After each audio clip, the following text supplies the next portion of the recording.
Isang babae sa katanghaliang gulang ang nagising na natigilan mula sa isang panaginip na hindi niya alam na 25 taon ng kanyang buhay ay naglaho na. Nagsimula ang kwento sa huling bahagi ng nakaraang siglo sa Korean entertainment industry kung saan may isang nangungunang aktres na nagngangalang Seja. Ang antas ng kanyang kasikatan ay maihahambing sa isang diyosa ngayon na binansagan bilang pambansang unang pag-ibig. Ang drama na kanyang tinampukan ay may mataas na ratings na hanggang 50% at ang mga produktong kanyang inendorso ay halos palaging sold out kaagad pagkabalik sa mga estante. Hindi lang ang publiko ang nagmamahal kay Seja, kundi pati na rin ang mga pulis sa istasyon ay mga die-hard fans niya. Tuwing ipinapalabas ang mga drama ni Seja, ang kapaligiran sa police station ay nagiging masigla na parang bagong taon at hindi na nila napapansin kahit may nagre-report ng kaso. Ang nagre-report ng kaso ay isang lalaki sa katanghaliang gulang na nagsabing naloko siya ng 150 milyong won. Nang tanungin ng pulis ang pagkakakilanlan ng manloloko, hindi inaasahan, itinuro niya si Seja sa screen ng V. Dahil may malinaw na ebidensya ang nagre-report, nagsimulang mag-usap ang mga pulis tungkol sa kung paano ito haharapin. Sa kanilang paningin, si Seja ay isang sikat na aktres na kasing halaga ng ginto at hindi sila maaaring kumilos ng padalos-dalos. Kung sakaling magdulot sila ng iskandalo at masaktan ang kanilang diyosa, ano ang kanilang gagawin? Gusto ng lahat na makita si Seja ng personal at panandali ang nag-agawan sila ng matindi. Sa huli, nagpa siya ang pinuno na hayaan si Seja na personal na pumunta sa police station para magbigay ng paliwanag. Sa ganitong paraan, makikita ng lahat ang kanyang kagandahan. Ngunit walang sinuman ang naglakas loob na tumawag sa kanya. Bawat isa ay nagdahilan na maisakit sila sa puso. Baka raw mamatay sila sa biglaang atake kapag tinanggihan. Sa huli, ipinasa ng pinuno ang mabigat na gawain na ito sa pinakabata, si Gokcheo. Sino ang nagsabing siya ang pinakabata? At nangako pa na kung mapapapunta niya si Seja sa istasyon, hindi siya magbabantay ng isang buong buwan. Sa pamamagitan ng management company, nakuha ni Gokcheo ang pribadong numero ni Seja. Ipinagbigay alam niya rito na may nagdemanda sa kanya ng panloloko. Ngunit sinabi ni Seja na lahat ng ito ay gawa ng kanyang ama at wala itong kinalaman sa kanya. Nang imbitahan siya ni Gokcheo sa police station upang linawin ang sitwasyon, tumanggi si Seja at ibinaba ang telepono. Nang malaman ang nangyari, sabay-sabay na naisip ng mga pulis na talagang isang masamang tao ang ama ni Seja at nagmungkahi pa na bawiin na lamang ang demanda. Hindi sumuko si Gokcheo, patuloy siyang tumawag kay Seja na nagdulot ng malaking inis kay Seja hanggang sa hindi na niya sinasagot ang tawag nito pagkatapos. Sa araw na iyon, may ischedule si Seja para sa shooting ng commercial. Kasama niyang nag-shoot ang isa pang aktres na nagngangalang Jidong.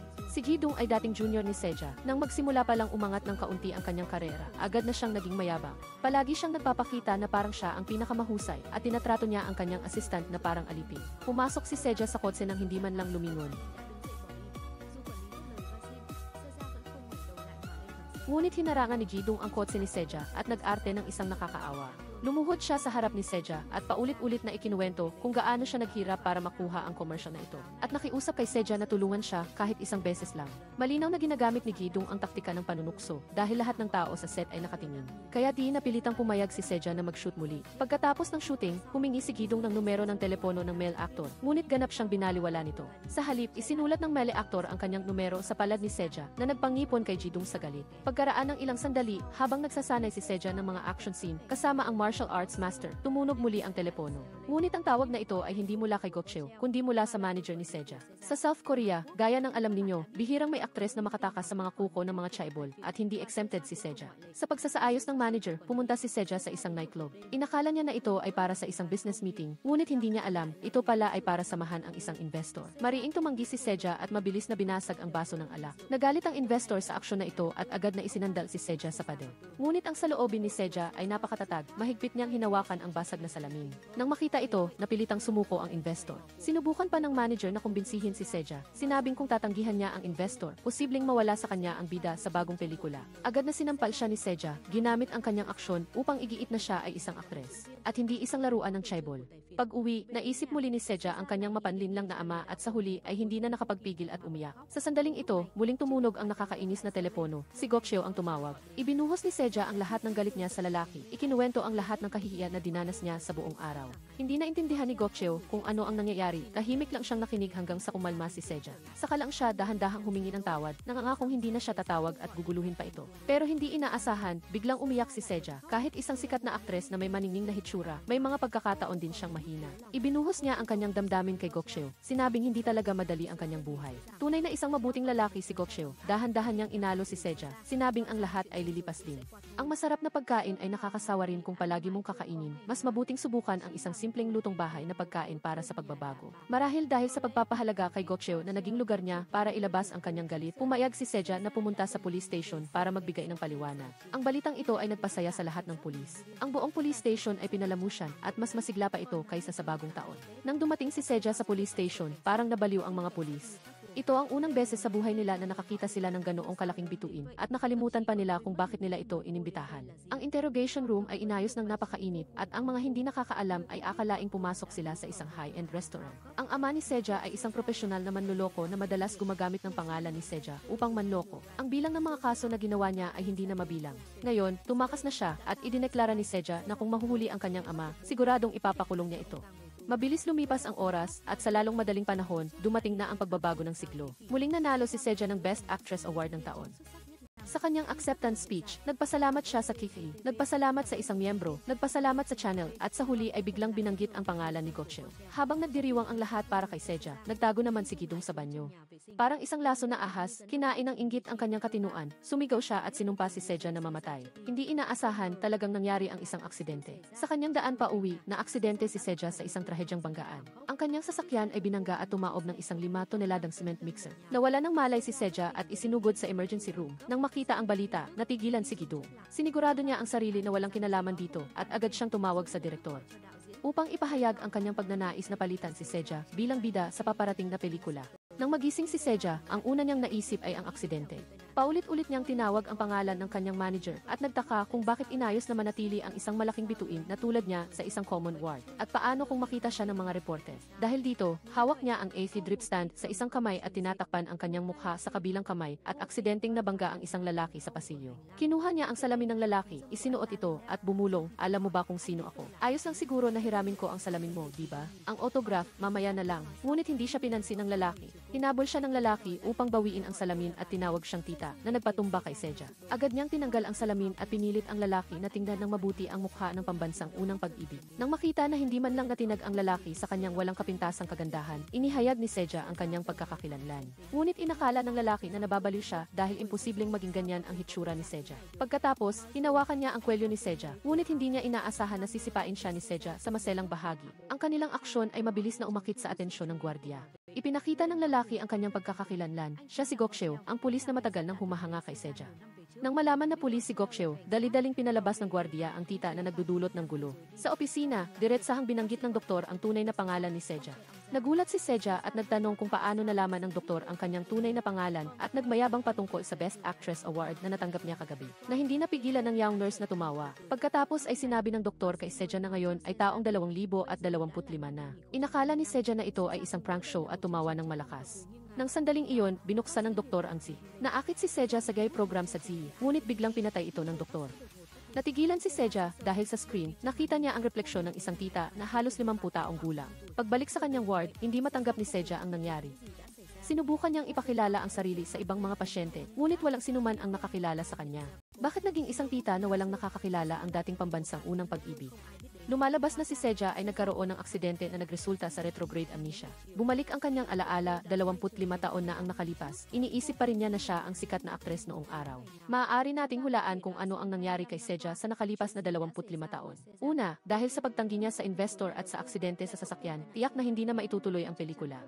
Bukod pa rito, nagbabago ang Korean entertainment industry araw-araw at hindi kailanman nagkulang ng mga mahuhusay at magagandang aktres. Kaya natural, hindi niya napigilan ang kanyang posisyon at kinailangan niyang magretiro at mamuhay ng normal. Sa paglipas ng panahon, mula sa isang dalaga, naging isang babae siya sa katanghaliang gulang. Kaya naman hindi siya nakilala ni Gokcheo noong una hanggang sa tinanong niya ang nurse. Sa kanya nalaman na ang tita na ito ay ang taong nasugatan. Sa traffic accident na inasikaso niya ilang araw na ang nakalipas. Nang malaman ang kalagayan niya, sinubukan siyang aliwin ni Gokcheo, ngunit hindi matanggap ni Seja ang gulat na ito at tumakas siya sa ospital, na nagpagalagala sa kalsada na parang baliw. Nang makita siyang muntik ng masagasaan ng sasakyan muli, nakatayo lang si Gokcheo, pinapanood si Seja na humihikbi at hindi alam kung paano siya aaluhin. Dahan-dahang bumalik sa kanyang isip ang eksena mula sa maraming taon na ang nakalipas. Noong araw na iyon, pagkatapos makumpleto ang kanyang testimonya sa police station, nagsimulang bumagsak ang makapal na nyebe. Habang nakatayo si Seja sa pinto, naghihintay sa kanyang manager na magmaneho, nahiyang lumapit si Gokcheo upang kausapin siya. Agad na nakilala ni Seja ang kanyang boss boses at muli siyang nagpasalamat. Nang makita na may sugat sa kamay si Seja, maingat na binenda ni Gokcheo ang sugat niya. Nang malaman niya na pagkatapos ng aksidente sa sasakyan ay nagising siyang naging 50 taong gulang na tita, tuluyang bumagsak si Seja at humagulgol sa iyak. Dahil walang magawa, kinailangan ni Police Officer Gokcheo na ihatid siya sa bahay ng personal. Pagdating nila, nagulat si Seja nang makita na ang tinitirhan niya ay isang masikip at sira-sirang boarding room sa isang gusali ng apartment at dinala siya sa pinto. Ipinaalala ni Gokcheo kay Seja na nagawa na niya ang lahat ng kanyang makakaya. Tulad ng iba, tinawag din ng manager si Seja na tita. Mukha siyang naiinip, itinuro ang kanyang kwarto at tinulungan siyang ipasok ang password sa pinto dahil tila nakalimutan na niya ang lahat. Tiningnan ni Seja ang kwarto at nakita na ito ay madilim at masikip, isang karaniwang tirahan ng mga mahihirap. Pagkaupo niya sa kama, bigla itong bumagsak at may daga na tumakbo sa sulok na nagpatindi pa sa pagkasira ng loob ni Seja. Binalik ni Seja ang kanyang cellphone mula sa manager, ngunit wala siyang ideya kung paano ito gamitin. Nang makita ang manager na gumagamit ng facial recognition upang i-unlock ang telepono, hindi maiwasang mamangha ni Seja sa kakaibang teknolohiya. Sa contacts, nakita ni Seja ang numero ng kanyang kapatid, ngunit naalala niya ang pinag-uusapan ng mga nurse. Sinabi nilang pagkatapos ng aksidente niya, walang kamag-anak ang dumalaw sa kanya. Sa pag-iisip nito, binitawan ni Seja ang intensyon na makipag-ugnayan sa kanyang kapatid. Sa kalaliman ng gabi, nagugutom si Seja, ngunit nang buksan niya ang refrigerator sa gusali, wala siyang nakitang anumang pagkain. Ang bigas sa kusina ay naubos na rin, walang natira kahit isang butil. Sa kabutihang palad, mabilis na kinuha ni Seja ang huling 2 pakete ng noodles na natira sa lamesa. Habang nagluluto ng noodles, may isang dalaga na may tablet na lumabas sa kusina. Nagtanong si Seja dahil sa kuryosidad at nalaman na ang nasa harapan niya ay isang computer. Humingi ng tulong si Seja sa dalaga upang maghanap ng balita. Gusto niyang malaman kung ano ang nangyari pagkatapos ng kanyang aksidente, 25 taon na ang nakalipas. Gayunpaman, puno ng mga artikulo ang balita na naglalarawan kay Seja bilang isang laos na bituin. Sinabi ng dalaga na ang huling balita tungkol sa aktibidad ni Seja ay mahigit 20 taon na ang nakalipas. Hindi maunawaan ni Seja, ibig sabihin ba nito na nagretiro siya sa showbiz pagkatapos ng aksidente noong taong iyon. Nag-isip ng malalim si Seja, ngunit hindi niya mahanap ang dahilan. Sa sandaling ito, ipinapalabas ang balita tungkol kay Gidong. Sabi ng balita, ang pelikula na pinagbibidahan ni Gidong ay napili para sa film festival. At dahil doon, siya ay na-nominate para sa Best Actress Award. Nakamit ni Gidong ang lahat ng ito dahil 25 taon na ang nakalipas pagkatapos. Maaksidente si Seja, pinalitan siya ni Gidong bilang bida sa pelikula ng isang sikat na direktor.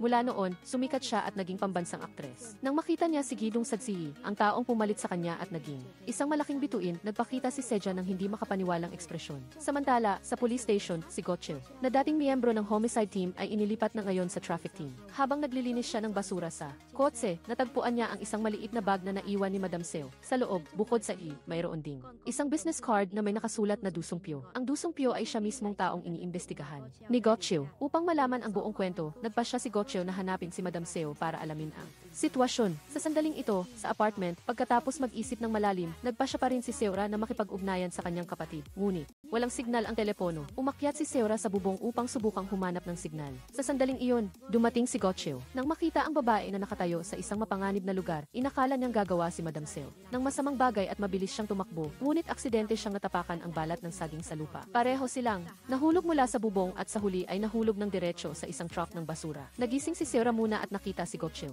Nawala pa ring malay, nataranta siya at patuloy na pinisil ang dibdib nito. Sa kabutihang palad, nagising si Gokcheo. Dahil sa pagpisil niya, galit na galit si Seora habang ipinapaliwanag ang kanyang aksyon kanina na naghahanap ng signal. Hindi, siya tinantanan ni Gokcheo at tinawag pa rin siyang tita. Galit na galit si Seora at sinabing si Gokcheo ay matanda at payat parang isa gutom na tiyo na walang gustong tao. Nagalit si Gokcheo at nagkunwari na hubarin ang kanyang damit upang ipakita sa tita ang kanyang matipunong katawan. Nang makita ni Gokcheo na seryoso siyang hubarin, sinipa siya ni Seora palayo at patuloy na naghagis ng mga dahon at dumi sa kanya upang ilabas ang kanyang galit. Mula nang magising siya at makilala ang nakakainis na taong ito, wala siyang naranasang magandang bagay. Tahimik na tinitiis ni Gokcheo ang paglalabas ng galit ng tita. Sa kabutihang palad, mabilis na natagpuan ng driver ng truck ng basura ang dalawa. Pagkababa ng truck, patuloy na tinanong ni Seora si Gokcheo kung bakit siya bumalik. Ibinigay niya ang wallet ni Madam Seo at tinanong kung kilala niya si Dusumpyo sa business card, ngunit si Seora na may amnesia ay hindi maalala kung sino ang lalaking ito. Sa kabutihang palad, natagpuan ni Seora ang business card ng isang tindahan na tinatawag na Baozibong sa wallet. Batay sa bakas na ito, sumakay si Seora ng taxi. Nang makita niya ang panimulang pamasahe na halos 5,000 won, mabilis na pinatigil ni Seora ang taxi. Nagtataka kung bakit napakabilis tumaas ng presyo. Upang makatipid ng pera, pinili ni Seora ang pampublikong transportasyon. Sa ilalim ng lupa, ngunit hindi pa siya nakakasakay ng subway. Nang makita niyang gumagamit ang lahat ng telepono para iscan ang card upang makapasok sa istasyon, ginaya rin ni Seora ang ginawa nila, ngunit hindi gumana ang kanyang telepono. Dahil wala nang pagpipilian, sinubukan ni Seora na dumaan sa harang, at bilang resulta, hinuli siya ng gwardiya ng istasyon. Upang makatakas, tinawagan ni Seora si Gokcheo. Kahit na mukhang naiinip, dumating pa rin siya upang iligtas siya. Pagkatapos malaman ang dahilan, si Gokcheo ay muling nagbayad ng multa na 30 beses ang halaga para kay Seora. Naramdaman niyang wala siyang masabi. Kahit may amnesia, bakit nakalimutan pa niya kung paano sumakay ng subway? Ipinaliwanag ni Seora na hindi siya ang uri ng tao na sumasakay ng subway. Tinanong naman ni Gokcheo kung bakit hindi niya binasa ang numero ng kanyang jeep. At galit na sumagot si Seora na ayaw niyang malaman ng media ang kanyang nakakahiyang sitwasyon. Sa harap ng ganoong nakakainis na tita, hindi na nakayanan ni Gokcheo. Nang umalis, matigas niyang ni-block ang numero ni Seora. Sa wakas, natagpuan niya ang tindahan ng Baozi. Nakita ni Seora ang isang babae sa katanghaliang gulang, na abala sa pagpapatag ng masa. Nakilala ni Seora na ito ang kanyang pinakamamahal na nakababatang kapatid. Ang oras ay talagang malupi. Nang makita niya ang kanyang kapatid na noong high school pa lang, ngayon ay naging isang tita, na nagtatrabaho ng mano-mano, nasaktan ang loob ni Seora at hindi niya maintindihan kung bakit. Tinulungan niya ang kanyang kapatid na umunlad, hindi para ang nag-iisa niyang kapatid ay magtungo dito upang maging may-ari ng tindahan ng Baozi. Gayunpaman, tila, kalmado ang kapatid sa kasalukuyang sitwasyon at sa halip ay nakita niyang kakaiba ang nakatatandang kapatid. Sa harap niya, sa sandaling ito, umuwi ang isang batang babae na high school mula sa klase. Ngayon lang nalaman ni Seora na may anak na pala ang kanyang kapatid. Nagsimula si Seora na hulaan ang buhay ng kanyang kapatid. Sa ganitong hitsura, 8 katao sa 10 ay diborsyada o isang biyuda na single mother. Galit na galit ang kapatid at kinuha ang basket upang ihagis sa kanyang kapatid. Walang kahihiyang pinulot ni Seora ang lahat ng Baozi sa basket at umalis. Nang gabing iyon, habang kumakain ng dumplings, nakatanggap si Seora ng tawag sa telepono. Tinulungan siya ng kabilang panig na bumalik sa trabaho. Nang marinig na may trabaho siya,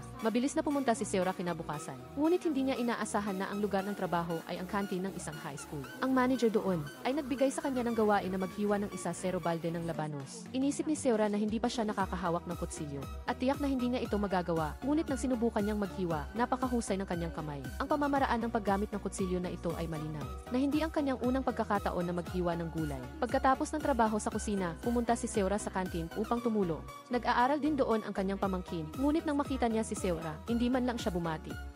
Naalala ni Seora ang kanyang maluwalhating araw. Tama lang, ngayon na ganyan ang hitsura niya. Sino ang magtitiyaga na pansinin siya? Ibinigay ng manager kay Seora ang natitirang adobo na labanos upang uwi. Isinakay ni Seora ang bag ng labanos sa bus. Nang biglang preno ang bus, aksidente niyang nahulog ang bag ng labanos. Tumalsik ang adobo na labanos sa mga tao at nakakalat sa buong sahig ng bus. Tumawag ang ina ng dalaga at sinigawan si Seora. Pinigilan pa siya ng driver ng bus upang maglinis. Pagod na pagod si Seora nang bumalik siya sa apartment. Sa sandaling ito, may isang pulis na tumawag at sinabing ang driver na nagdulot ng aksidente sa kanya noon ay gustong makipag-areglo ng pribado. Sa pag-aakalang baka may bayad pinsala, pumayag si Seora na makipagkita. Samantala, pumunta si Gokcheo sa isang klinika para magpa-massage. Nalaman niya na ang doktor dito ay itinuturing si Seora bilang kanyang unang pag-ibig. Ngumiti si Gokcheo. Bumalik ang mga alaala, 25 taon na ang nakalipas. Pagkatapos ng aksidente ni Seora, sinubukan ni Gokcheo na bumisita sa ospital bilang isang pulis, ngunit hindi sinasadyang pinalabas siya ng gwardiya. Mula noon, sumumpa si Gokcheo na hihintayin niyang magising si Seora. Kahit gaano pa katagal. Ngayon, 25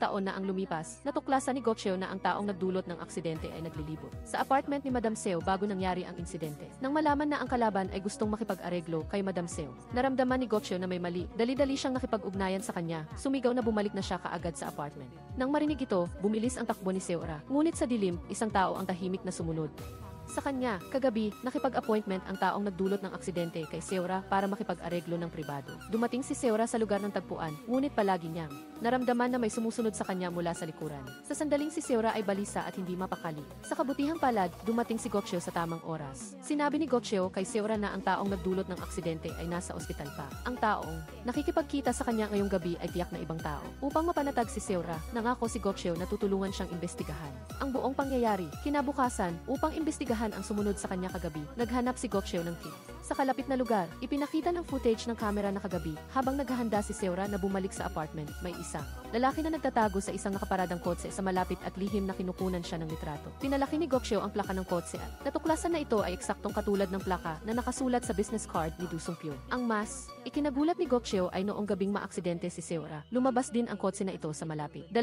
araw pagkatapos, naging maingay ang apartment na tinitirhan ni Seora. Isang babae ang nagsabi ng malakas na may pumasok sa kwarto niya at kinuha ang kanyang wallet. Git niya, nakita niya mismo si Seora kagabi na palihim na nagbubukas ng pintuan. Sa pasilyo, sinabi rin ng ibang nangungupahan na nakita nila si Seora na naglilibot sa labas ng kwarto ng babae.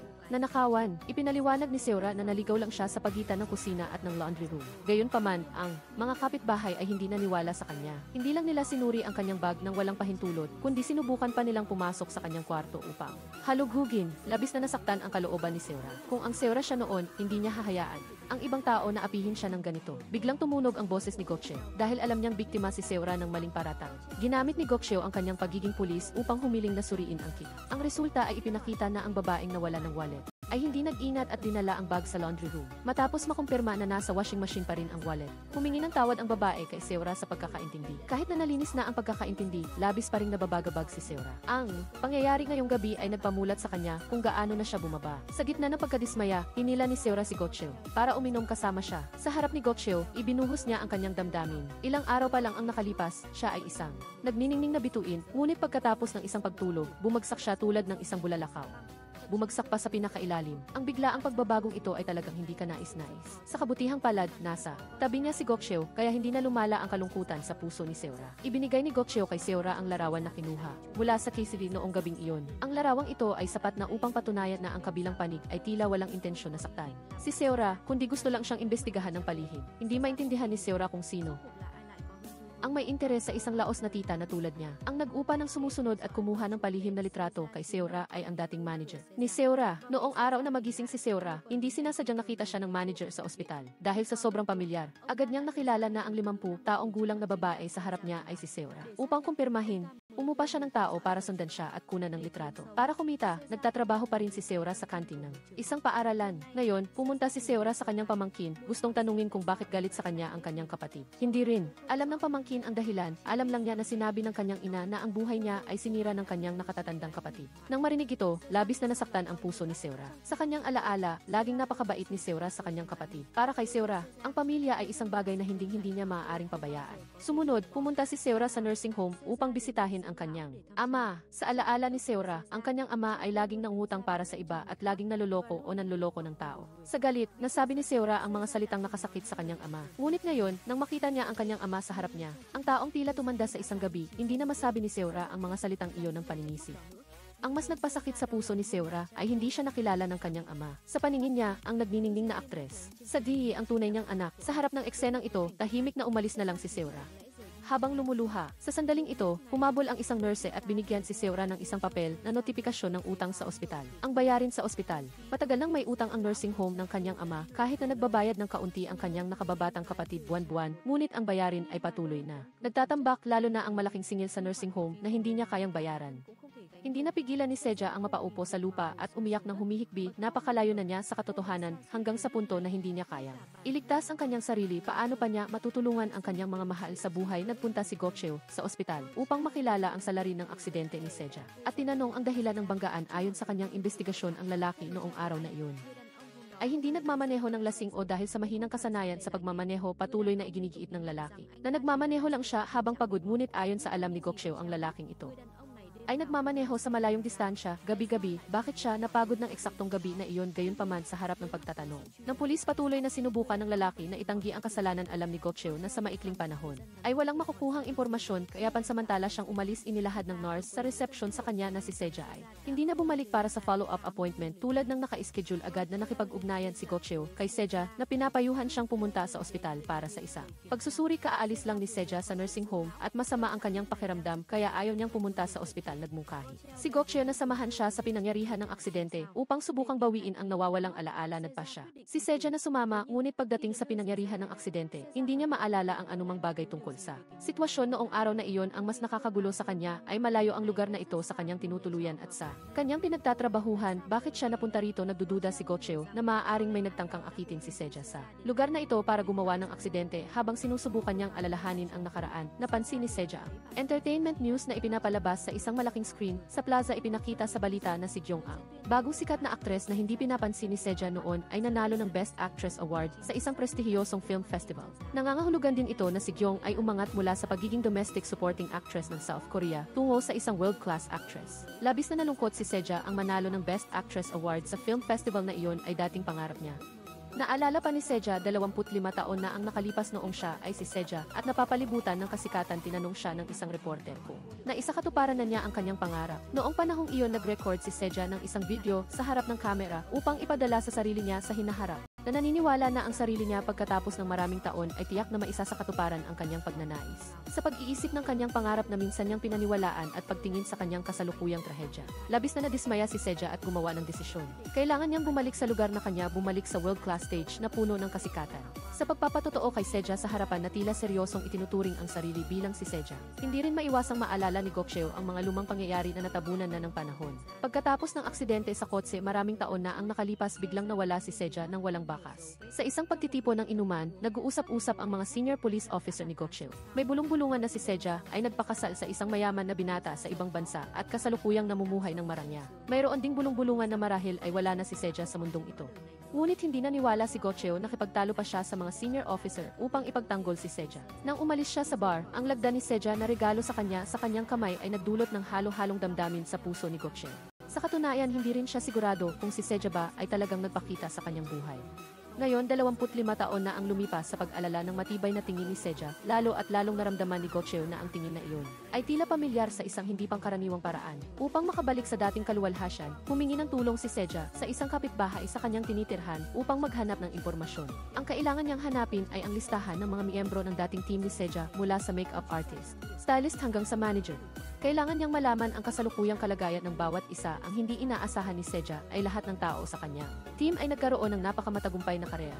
Kabilang sa kanila ang dating makeup artist ay ngayon ay direktor na ng isang beauty clinic at siya ring top makeup artist para sa mga Korean stars na napakapopular sa Cheongdam-dong area.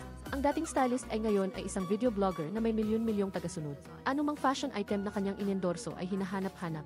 Kahit ang manager na inakala ni Seja na magkakaroon ng hindi magandang buhay ay nagbago ng lubusan. At naging sisi ng isang sikat na entertainment company na may market capitalization na lumalagpas sa 1,000 bilyon. Lalo pang nalulungkot si Seja, lumabas na siya lang ang tuluyang bumabagsak ng walang preno. Patuloy pa rin na iniimbestigahan ni Gokcheo ang aksidente ni Seja. Nang ikumpara ang personal na impormasyon ni Seja at Seja, halos natahimik si Gokcheo. Sa papel, ang numero ng identification card ni Seja at Seja ay magkatugma. Sa pag-alala ng mga kilos ni Seja sa nakalipas na panahon sa wakas ay nakumpirma ni Gokcheo ng may katiyakan. Lumabas na ang 50 taong gulang na nakakainis na lola ay si Seja pala, ang babae na lihim niyang minamahal sa loob ng 25 taon. Noong gabing iyon, nagpunta si Gokcheo upang makita si Seja. Sa harap ng kanyang pangarap na diyosa na lihim niyang minamahal sa loob ng maraming taon, ang mukha ni Gokcheo ay naging napakalumanay. Ang kanyang mga mata ay hindi maitago ang pagkamahiyain. Ayos lang si Seja, napakabuti. Sa katunayan, sa loob ng maraming taon, palihim na tinutulungan ni Gokcheo si Seja. 25 taon na ang nakalipas, dahil sa inggit kay Seja, ibinunyag ni Jong sa reporter ang tungkol sa pagpunta ni Seja sa istasyon ng pulisya para sa investigasyon. Nagumpukan ang mga reporter sa istasyon ng pulisya upang magtanong. Upang protektahan si Seja, tumayo si Gokcheo upang ipaliwanag ang lahat sa harap nila. Binigyang diin niya na napakabait ni Seja sa kanyang mga tagahanga at palaging seryoso sa kanyang karera sa pag-arte. Dahil sa mga salita ni Gokcheo, ang mga reporter ay sa wakas ay nagsulat ng isang artikulo na pumupuri kay Seja. Galit na galit si Jong matapos basahin ang artikulo at alam ni Seja na palaging may isang pulis na may badge number 0728 na palihim siyang tinutulungan. Matapos magpasya na bumalik sa entertainment industry, unti-unting bumangon ang espiritu ni Seja. Sa balita, si Jong, ang aktres na nanalo lamang ng isang malaking international award, ay nagbibigay ng panayam sa media. Ngunit natuklasan ni Seja na ang talumpati ni Jong sa pagtanggap ng parangal ay kinopya ng eksakto sa kanyang talumpati noong mga nakaraang taon. Habang binabasag ang TV, baliw na sinumpa ni Seja si Jong bilang isang hindi mapagkakatiwalaang kopyador. Ngunit pagkatapos noon, nakatanggap siya ng tawag mula sa pulisya na nagpapabatid na may nagdemanda sa kanya. Nanginginig sa takot si Seja at nang pumunta siya sa istasyon ng pulisya, nalaman niya na ang nagdemanda sa kanya ay ang ina ng isang high school student. Ilang araw na ang nakalipas, sa bus, hindi sinasadyang natapon ni Seja ang inasnan na labanos sa bata. Sinira ang branded bag nito. Ayon sa pulisya, natakot ang bata kay Seja, kaya hindi na siya naglakas loob na pumasok sa paaralan at ang kanyang ina ay nagalit ng husto. Nataranta si Seja at binalak na makipagtalo sa pulis, ngunit nang naisip niya ang kanyang sarili ngayon. na hindi na siya ang Seja noon. Nilunok niya ang kanyang galit at piniling gamitin ang pag-arte upang protektahan ang kanyang sarili. Sa harap ng pulisya, ipinakita ni Seja ang lahat ng kanyang talento. Ipinakita ang isang inosenteng mukha na mailuha sa mata at inilabas ang kanyang kalungkutan. Nagtrabaho talaga ang taktikang ito. Nakita ng pulisya ito at binigyan siya ng panyo upang punasan ang kanyang luha. Ang kanyang saloobin ay mas naging kalmado at iminungkahi niya na makipag-areglo si Seja ng pribado sa nagdemanda. Matapos maayos ang usapin sa istasyon ng pulisya, naghanap si Seja kay Gokcheo at hinila siya upang makilala ang nagdemanda. Napaka-agresibo ng kabilang panig, sinasabing sinira ni Seja ang buong buhay ng kanyang anak na babae sa pamamagitan ng inasnad na labanos at iginiit na ayusin ito ayon sa batas. Nang marinig iyon, tahimik na inilabas ni Gokcheo ang kanyang police at ibinigay ang surveillance video sa bus noong araw na iyon. Ipinaliwanag na ang ginawa ni Seja ay ganap na hindi sinasadya pagkatapos ng isang perpektong koordinasyon kay Seja. Ang babae ay sa wakas ay pumirma sa kasunduan sa pagkakasundo. Upang pasalamatan si Gokcheo, nagpasya si Seja na imbitahan siya sa isang masaganang hapunan. Gayunpaman, dinala siya ni Gokcheo sa isang ordinaryong rice soap restaurant. Nang makita ang mangkok ng rice soap sa harap niya, biglang nalubog si Seja sa mga alaala. 25 taon na ang nakalipas, si Seja, kasama ang kanyang manager at stylist, ay pumunta sa Busan upang kumain. Orihinal, plano niyang kumain ng cold noodles na gusto ng stylist. Ngunit lumabas ang mga pulis na nakilala niya ilang araw na ang nakalipas mula sa katabing pork rice soap restaurant kasama si Gokcheo sa kanila. Sa harap ng may-ari ng cold noodle restaurant, pinila ni Gokcheo ang grupo ni Seja sa rice soap restaurant na nagdulot ng galit sa may-ari. Nang magtanong si Seja, nalaman niya na ang may-ari ng rice soap restaurant ay ang ina pala ni Gokcheo. Personal na ipinakita ni Gokcheo kay Seja kung paano kumain ng tamang Busan rice soap. Naglagay siya ng isang kutsara ng inasnan na hipon sa mangkok nito. Sinubukan ni Seja ang isang kagat at ito ay talagang masarap. Nang umalis siya, binigyan pa siya ni Gokcheo ng isang mint candy. Para kay Seja, napakatamis ng candy na iyon hanggang sa kaibuturan ng kanyang puso. Ngayon, 25 taon na ang lumipas, si Gokcheo ay kagaya pa rin ng dati. Naglagay din siya ng isang kutsara ng inasnan na hipon sa mangkok ni Seja o mas tumpak kay Seja. Nag-aalala ng kaunti si Gokcheo nang malaman niyang plano nitong bumalik sa entertainment industry. Matagal nang lumayo si Seja sa mundong iyon at sa kanyang kasalukuyang hitsura, tila mahirap na makagawa muli ng himala. Gayunpaman, nang makita ang matibay na mukha nito, nilunok ni Gokcheo ang mga salita ng pagpapalami. Pag-uwi sa gabi, nang tingnan niya ang larawan nila ni Seja na kinunan sa Busan Rice Soap Restaurant, 25 taon na ang nakalipas, hindi sinasadyang umiti si Gokcheo. Kinaumagahan, nagpunta si Seja sa isang beauty clinic at nagpakilalang siya si Seja. Ang direktor ng lugar na ito ay si Taesok, ang kanyang dating stylist. Tiyak na gusto ni Seja na makita si Direktor Taesok, ngunit hinarang siya ng empleyado dahil sa kanyang magulo. At mahirap na hitsura, hindi siya pinapasok at hinamak pa siya bilang isang walang kwentang tao. Sa galit, nakipagtalo si Seja sa kanila ng harapan doon mismo.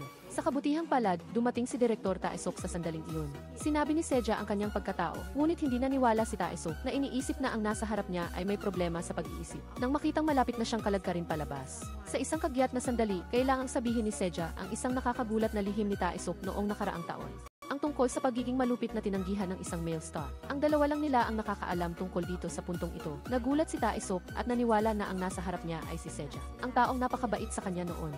Matapos ang mahabang panahon ng hindi pagkikita, sinabi ni Seja sa kanyang kaibigan ang tungkol sa pagkawala ng kanyang memorya. Wala siyang anumang alaala tungkol sa mga nangyari pagkatapos ng aksidente sa kotse, 25 taon na ang nakalipas. Naawa at nalungkot si Taesok kay Seja. Sa katunayan, sa loob ng maraming taon, palagi siyang naghahanap ng kanyang kaibigan. Nang makita si Seja sa ganitong kalagayan ngayon, hindi napigilan ni Taesok na yakapin siya at humagulgol. Sa sandaling iyon, dumating ang asawa ni Taesok sa beauty clinic. Nang marinig ang balita tungkol sa paglitaw ni Seja, nagmadali siyang pumasok. Sinabi ni Taesok kay Seja na ang kanyang asawa ay si Namdoo. Ang dating aktor na si Namdoo na binato ni Seja ng isang baso ng fruit juice sa mukha. Mayroong panahon na si Namdoo ay isang alist male star na nakapareha ni Seja. Ngunit ang panahon ay hindi nagpapatawad ang fresh meat na minamahal ng lahat ay naging isang has-been uncle. Wala nang pumapansin sa kanya. Sa pagtingin sa hitsura ng bawat isa pagkatapos ng 25 taon, parehong naramdaman ni Seja at Namdoo na ang katotohanan ay nakakainis at hindi kapanipaniwala. Matapos alalahanin ang nakaraan, ibinunyag ni Seja ang kanyang plano na bumalik sa entertainment industry. Siya si Seja at hinding-hindi niya hahayaang agawin ni Jong ang kaluwalhasyan na sa kanya. Higit pa rito, nahaharap din siya sa praktikal na problema ng pangangailangan ng pera. Pinaalalahanan ni Taesok si Seja na ang entertainment industry ngayon ay ibang-iba na. Ang kanyang asawa ay nawalan din ng trabaho sa loob ng maraming taon bago nakakuha ng isang papel. Gayunpaman, nang makita ang katatagan ni Seja, nagpasya pa rin si Taesok na tulungan siya. Upang samantalahin ang pagkakataon para sa kanyang kaibigan, kinuha ni Taesok ang gunting at gupitin ng magulo ang buhok ng kanyang asawa. Nagbanta siya at nagmakaawa, sinasabing sa loob ng maraming taon, ginamit ng kanyang asawa ang kanyang pera upang mamuhunan sa mga minahan. Ngunit wala pa ring nahukay na mamahaling bato.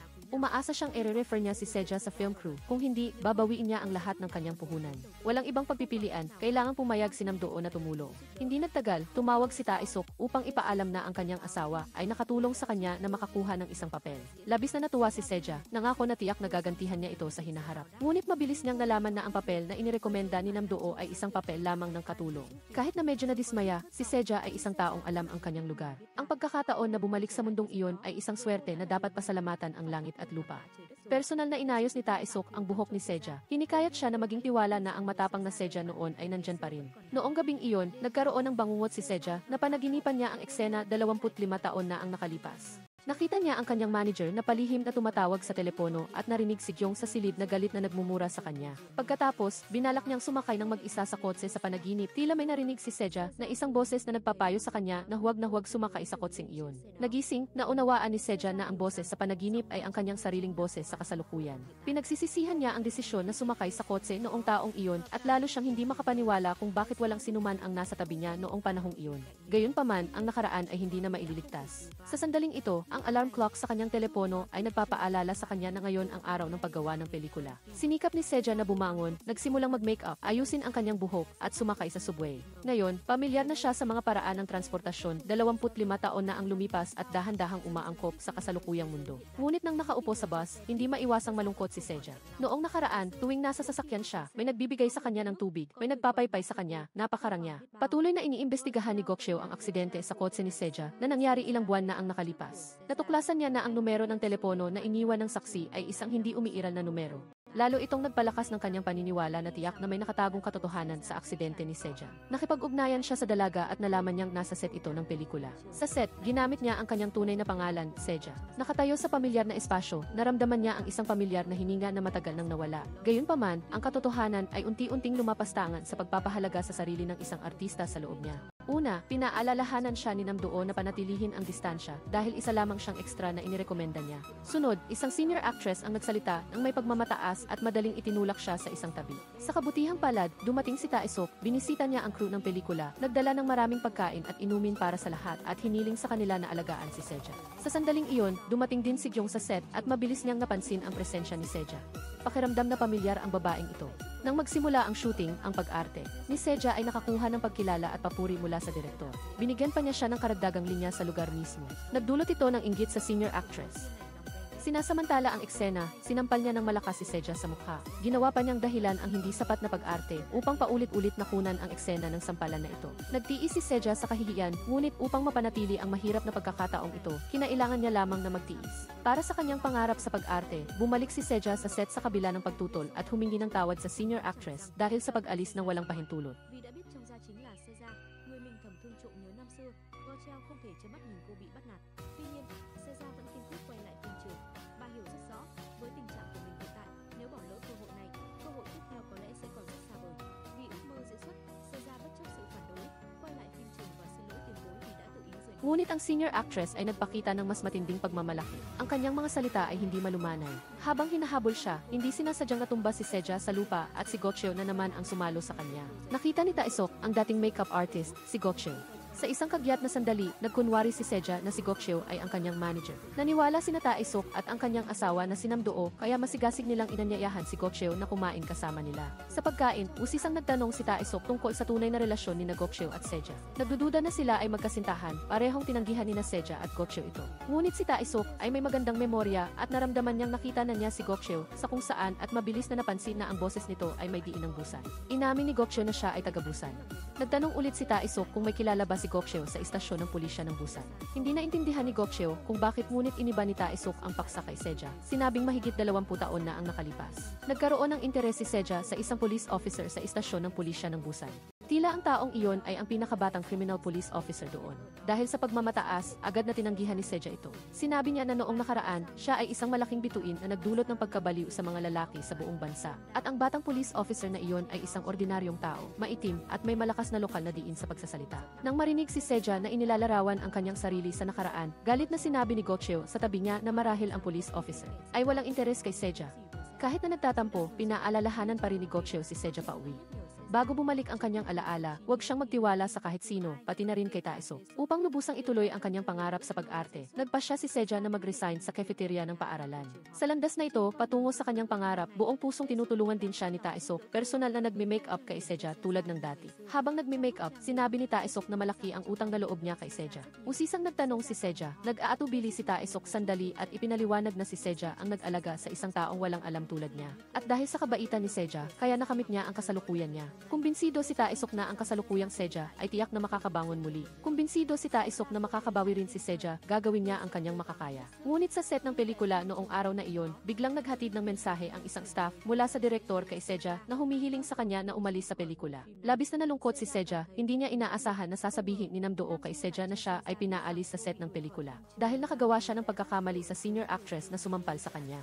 Nang marinig iyon, agad na nag-alab ang diwa ng pakikipaglaban ni Seja. Kung ito ay tungkol sa pag-arte, tatanggapin niya, ngunit kung para sa isang hindi makatarungang dahilan, hindi siya papayag. Upang makabalik sa set, sinubukan ni Seja na makipag-ugnayan sa production company, humiling na makipagkita sa scriptwriter. Ngunit matapos marinig ang kanyang kahilingan, agad na pinutol ng kausap ang tawag. Napabuntong hininga si Seja noong nakaraan, ang mga scriptwriter ang nagmamakaawa na makita siya ngayon, ganap na baliktad ang sitwasyon. Nang malaman na pinaalis si Seja sa set, muling kumilos si Taesok, tumulong sa kanya na makuha ang address ng scriptwriter, at pinayuhan siyang huwag kailanman pumunta ng walang dala. Agad na nagdala si Seja ng regalo at bumisita sa bahay ng scriptwriter. Sa harap ng elevator, narinig ni Seja ang isang babae na nakikipag-usap sa telepono. Ang nilalaman ng tawag ay tila tungkol sa mga paksang tulad ng pagpatay at paglilibing ng bangkay. Nanginginig sa takot si Seja, nagmamadali siyang nagtago sa elevator at nagplano na tumawag sa pulis. Hindi niya inaasahan na pumasok din ang babae sa elevator at sinabi pa sa kabilang linya na magkasama silang mamatay. Halos inatake sa puso si Seja. Nang makita ang babae na papalapit, kinuha ni Seja ang melon sa kanyang kamay at ibinato ito ng walang anumang salita. Hindi niya inaasahan na pagkatapos ng ilang sandali, nalaman niyang ang babae ay ang scriptwriter pala na gusto niyang makilala.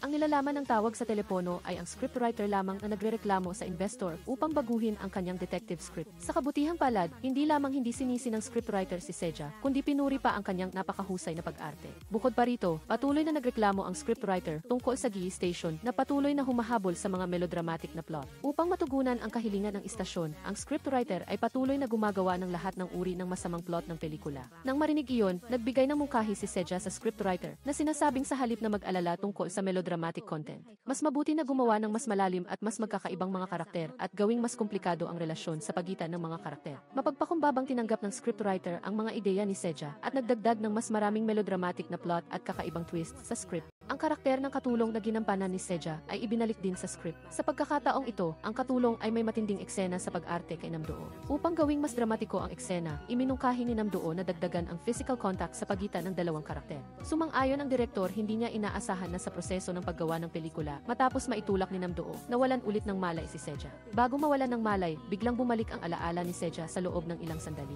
Ang oras sa alaala ay hindi matagal bago ang aksidente sa kotse sa pagkakataong ito. Sa imahe, lumitaw ang isang lalaki na hindi malinaw ang mukha, malakas siyang itinulak nito. Matapos dalhin sa ospital, hindi nagtagal ay nagising si Seja. Ang piraso ng alaala ay lalo pang naging malinaw sa kanyang isip. Naalala ang payo ni Goksheo na huwag siyang magtiwala sa kahit sino ng madali. Hindi sinabi ni Seja ang imahe na naaalala niya kay Taesok. Sa halip, tinanong niya si Taesok noong nangyari ang aksidente sa kotse 25 taon na ang nakalipas, bakit wala si Taesok sa tabi niya. Dapat niyang malaman na noong taong iyon, palagi silang magkasama. Ipinaliwanag ni Taesok na sa araw ng aksidente, sasakay din sana siya sa kotse, ngunit bago umalis sa waiting room, sinabi sa kanya ng manager ni Seja na magkakaroon ng isang sorpresa na party sa bahay ni Seja ngayong gabi. Sinabi sa kanya na pumunta doon upang maghanda muna. Kaya nagpunta si Taesok sa bahay ni Seja upang maghanda ng mga bagay para sa party. Iniisip na ang manager at lahat ay sasakay sa kotse kasama si Seja pa uwi. Hindi niya inaasahan na ang balita na nakita niya pagkatapos ay si Seja ay naaksidente sa kotse. Ang paliwanag ni Taesok ay mukhang napakatapat. Pinili ni Seja na paniwalaan siya at isinalaysay ang imahe na naaalala niya.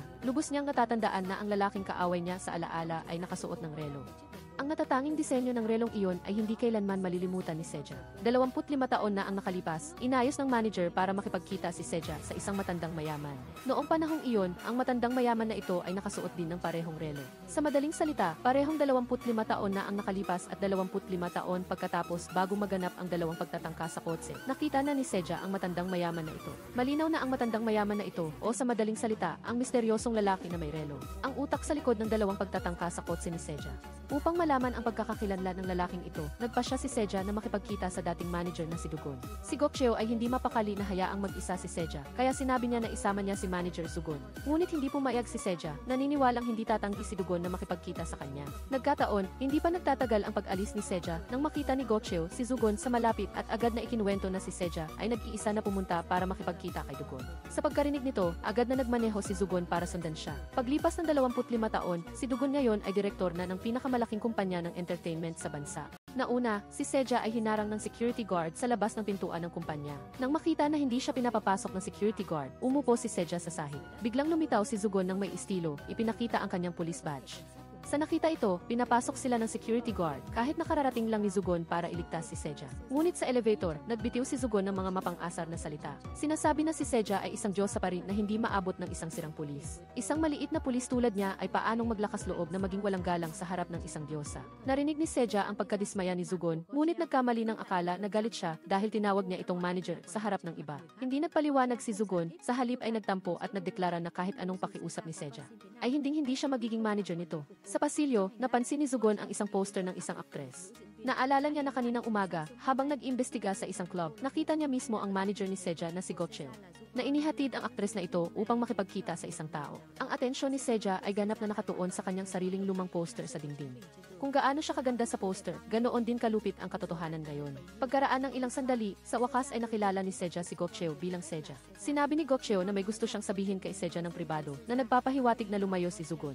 Ngunit bigla na lang nagdeklara si Sugon na siya ang kasalukuyang manager ni Seja. Pagkatapos ay mariing tumayo sa harap niya. Simula ngayon, ang lahat ng usapin ni Seja ay dapat talakayin sa akin muna. Ang hindi alam ni Sugon ay ang katotohanan na 25 taon na ang nakalipas. Sa unang sandali pa lang na makita niya ito, nahulog na ang loob ni Seja sa kanya. Nahulog ang loob sa espesyal na police detective na may numero ng badge na 0728 upang magbigay ng magandang impresyon kay Sugon. Noong araw na iyon, bago pumunta sa istasyon ng pulisya, espesyal na hiniling ni Seja kay Dugon na ayusan siya ng marangya. Sa ilalim ng proteksyon ni Sugon, matagumpay na nakilala ni Seja ang kanyang dating manager na ngayon ay direktor na ng 21 entertainment company, si Gokcheo. Tinanong ni Seja si Gokcheo tungkol sa nangyari 25 taon na ang nakalipas kung bakit pinayagan siya ni Gokcheo na mag-isang magmaneho noong araw ng aksidente. Mariing sinabi ni Gokcheo na siya ang unang tumakbo upang hanapin si Seja pagkatapos siyang magising mula sa aksidente. Dahil nasa amnesia pa rin, hindi maalala ni Seja ang mga lumang pangyayari kaya pansamantala niya itong binaliwala. Bago umalis, humingi si Gokcheo ng business card ni Sugon.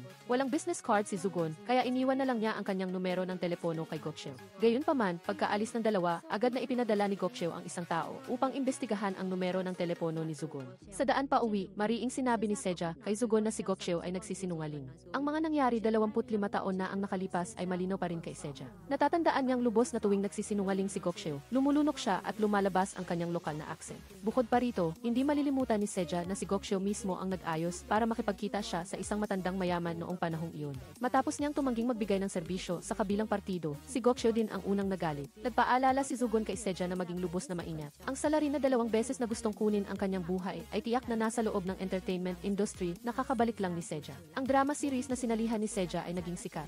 Maging ang kanyang ama na may sakit na Alzheimer ay nagsimulang manood. Pumunta ang kapatid ni Seja sa nursing home at nalaman na binayaran na ng kanyang ate ang lahat ng bayarin para sa kanilang ama. Bukod pa rito, ang ama ay tila inaalala lamang ang kanyang panganay na anak na babae, si Seja. Habang binabaliwala ang taos-pusong pangangalaga ng kanyang bunsong anak sa loob ng maraming taon, lubos itong nagpasakit sa damdamin ng nakababatang kapatid. Dahil sa magandang feedback mula sa mga episode na ipinalabas na, ikinatuwa ni Seja nang makita sa pinakabagong script na mas marami na ang kanyang bahagi at dialogo. Upang sunggaban ang pagkakataong ito, inialay ni Seja ang kanyang sarili sa papel na nagpapakita ng isang kakaibang eksena gamit ang labanos na hindi inaasahan maging ng direktor. Ang eksenang ito ay lubos na nagustuhan ng mga manonood. Sa loob ng ilang sandali, ang mga live selling program ay naging inspirasyon nito. Gamit ang footage ni Seja sa drama upang maging mabili ang labanos. Ang mga tiyahin sa kantin ng dating paaralan ni Seja ay naging tagahanga rin niya na isa-isang lumapit para magpa-autograph. Maging ang kanyang pamangkin ay tumakbo upang papirmahan kay Seja ang kanyang school report card. Pagkatapos pumirma, binigyan ni Seja ang kanyang pamangkin ng pera na nangangako na babawi siya sa mga pagkukulang niya sa kanyang mga kamag-anak sa hinaharap. Hanggabi masipag mag-aral ang pamangkin. Dahil kay Seja, nakakuha pa ng sponsorship ang drama. Piniling ng sponsor na gamitin ni Seja ang plunger sa susunod na eksena upang bugbugin ang isang tao. Si Namdu, ang kapareha niya, ay labis na nalungkot. Si Namdu ay naging mga nakakatawang meme.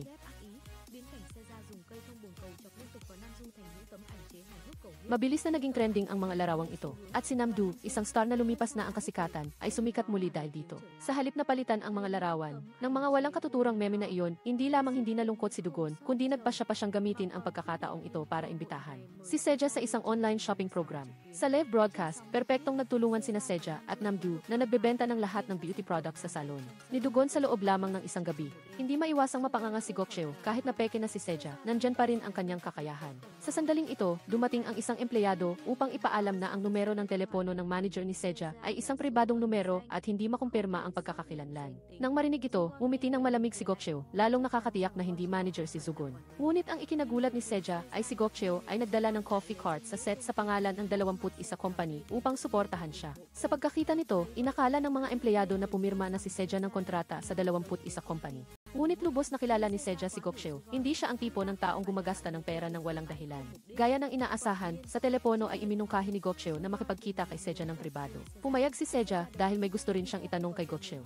Bago makipagkita kay Gokcheo, pumunta si Seja sa tindahan ng siopao ng kanyang kapatid at nakita ang maraming notisya ng utang sa tindahan. Napagtanto niya na hindi naging madali ang buhay ng kanyang kapatid pagkatapos ng kanyang aksidente. Ang kanyang kapatid ay hindi na nagtanim ng sama ng loob at binanggit ang pag-aalala ng kanilang ama para sa kanyang ate. Noong taong iyon, matapos maaksidente si Seja, ang kanilang ama, na wanted sa kasong pandaraya, ay nagmadaling pumunta sa ospital ng walang pag-aalinlangan para lang makita ang kanyang anak na babae kahit isang beses. Sinabi ng kanyang kapatid na nagawa ng kanilang ama na makita si Seja salamat sa isang batang pulis mula sa Busan. Agad na nagtanong si Seja tungkol sa pulis na ito mula sa Busan. Naalala niya ang pulis na may badge number na 0728, ngunit hindi niya alam ang pangalan nito. Sa istasyon ng pulisya sa Busan, naalaala ng isang dating senior si Zugon. Naalala na mahigit 20 taon na ang nakalipas, si Zugon ay nagsumikap na humingi ng transfer mula Busan patungong Seoul para lamang makipagkita sa isang tao. Noong panahong iyon, salamat sa tulong ni Zugon, nakita ng ama ni Seja ang kanyang anak na babae na nasa ospital matapos ang aksidente at nahuli rin siya dahil sa pagpapakita ng sarili. Pagkatapos, si Zugon din ang nagpadala ng 300,000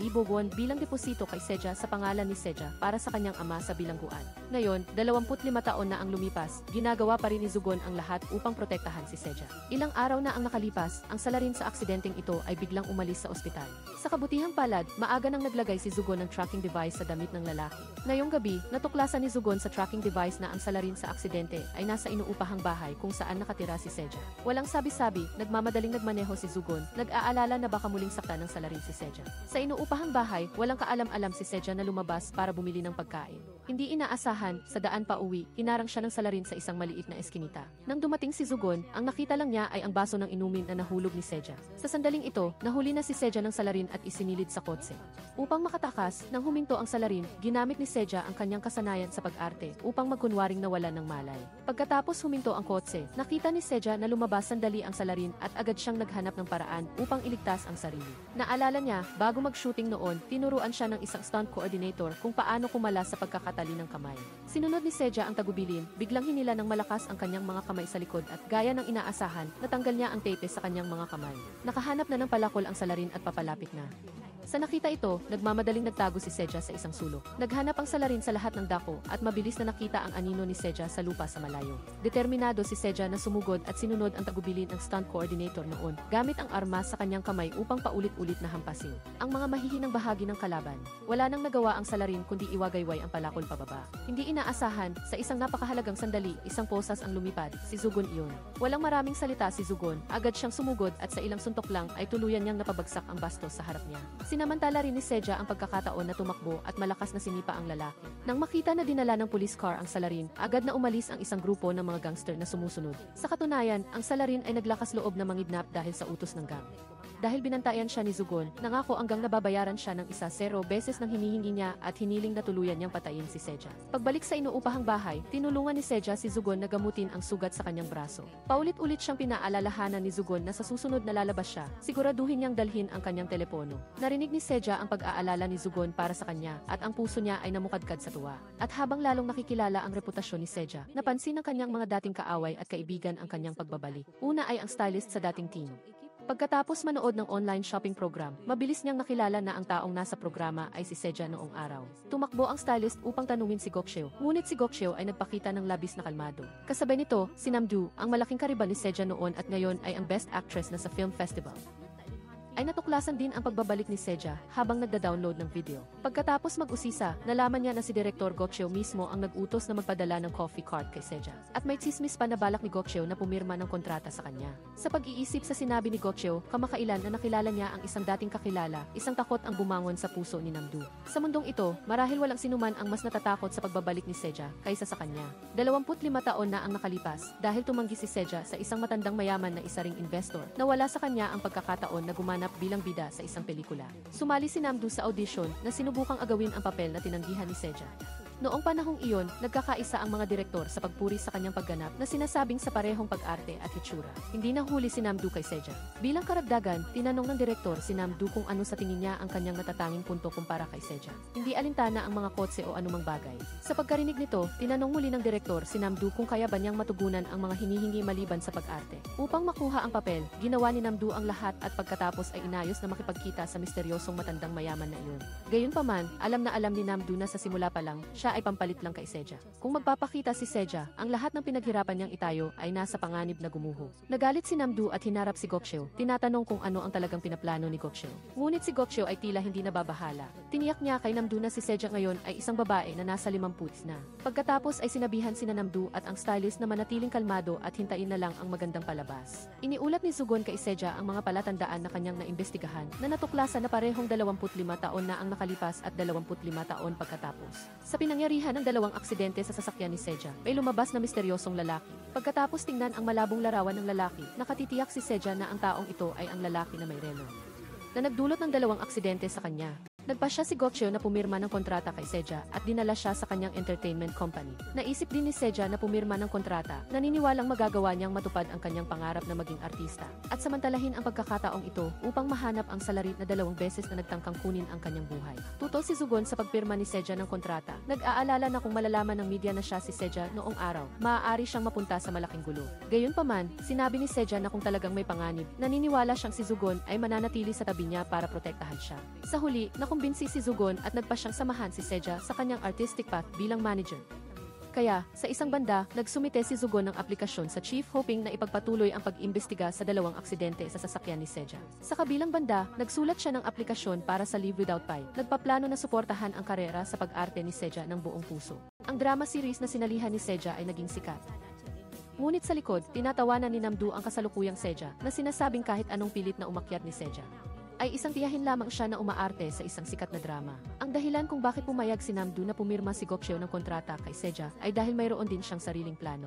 Sa halip na hayaang mabunyag ang reputasyon ni Seja, mas mabuting panatilihin siya sa tabi upang madaling masubaybayan. Walang kamalay-malay si Seja, binisita niya ang screenwriter upang magpasalamat sa pagdaragdag ng maraming eksena para sa kanya. Kasabay nito, napansin niya ang isang script na isinusulat ng screenwriter. Pagkatapos basahin ito, nagpakita siya ng matinding interes. Kinagabihan, nakipagkita si Gokcheo kay Seja at opisyal na alok ng kontrata. Ipinahayag niya ang kanyang pag-asa na magkakaroon si Seja ng pangalawang ginintuang panahon at nag-alok ng dobleng halaga ng kontrata. Bago sumagot kay Gokcheo, tinanong ni Seja sa kanya kung sino ang matandang mayaman na sinabi niyang makikipagkita siya 25 taon na ang nakalipas. Nag-aalangan si Gokcheo at pagkatapos ng paulit-ulit na pagtatanong ni Seja, sinabi niya na namatay na ang taong iyon.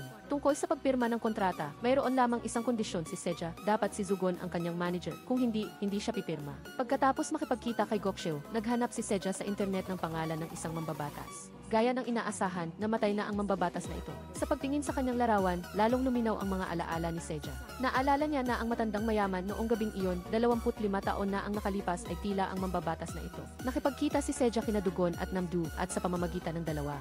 Nalaman niya na pagkatapos ng kanyang aksidente noong taong iyon, hindi lamang hindi bumisita ang stylist sa ospital, kundi agad na lumipat upang magtrabaho para kay Namdu. Dahil dito, nagsimulang maghinala si Seja na marahil ang pagtatangka sa kotse noong taong iyon ay may kinalaman kina Gokcheo at sa stylist. Ginagawa ni Sugon ang lahat upang imbestigahan ang kaso ng pagtatangka kay Seja. Kinwestiyon niya ang lalaking nangidnap kay Seja noong nakaraang araw. Ngunit hindi inaasahan, nagdala ang lalaki ng 3 abogado. Ang lalaking ito ay isang driver lang ng truck. Malinaw na ang gayong kalaking legal team ay hindi isang bagay na kaya niyang upahan.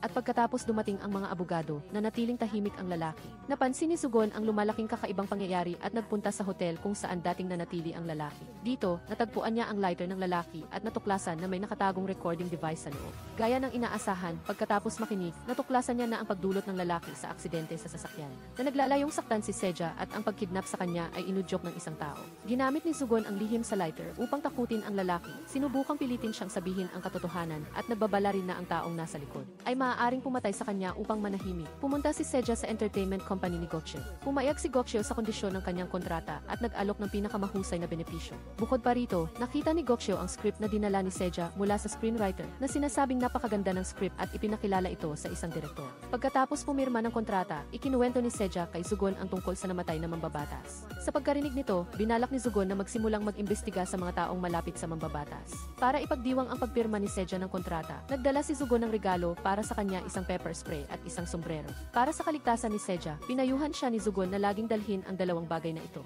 Gusto rin niyang ibahagi ang lokasyon kay Seja, ngunit hindi ito pumayag. Ginawa niya ang numero 1 sa kanyang speed dial sa telepono.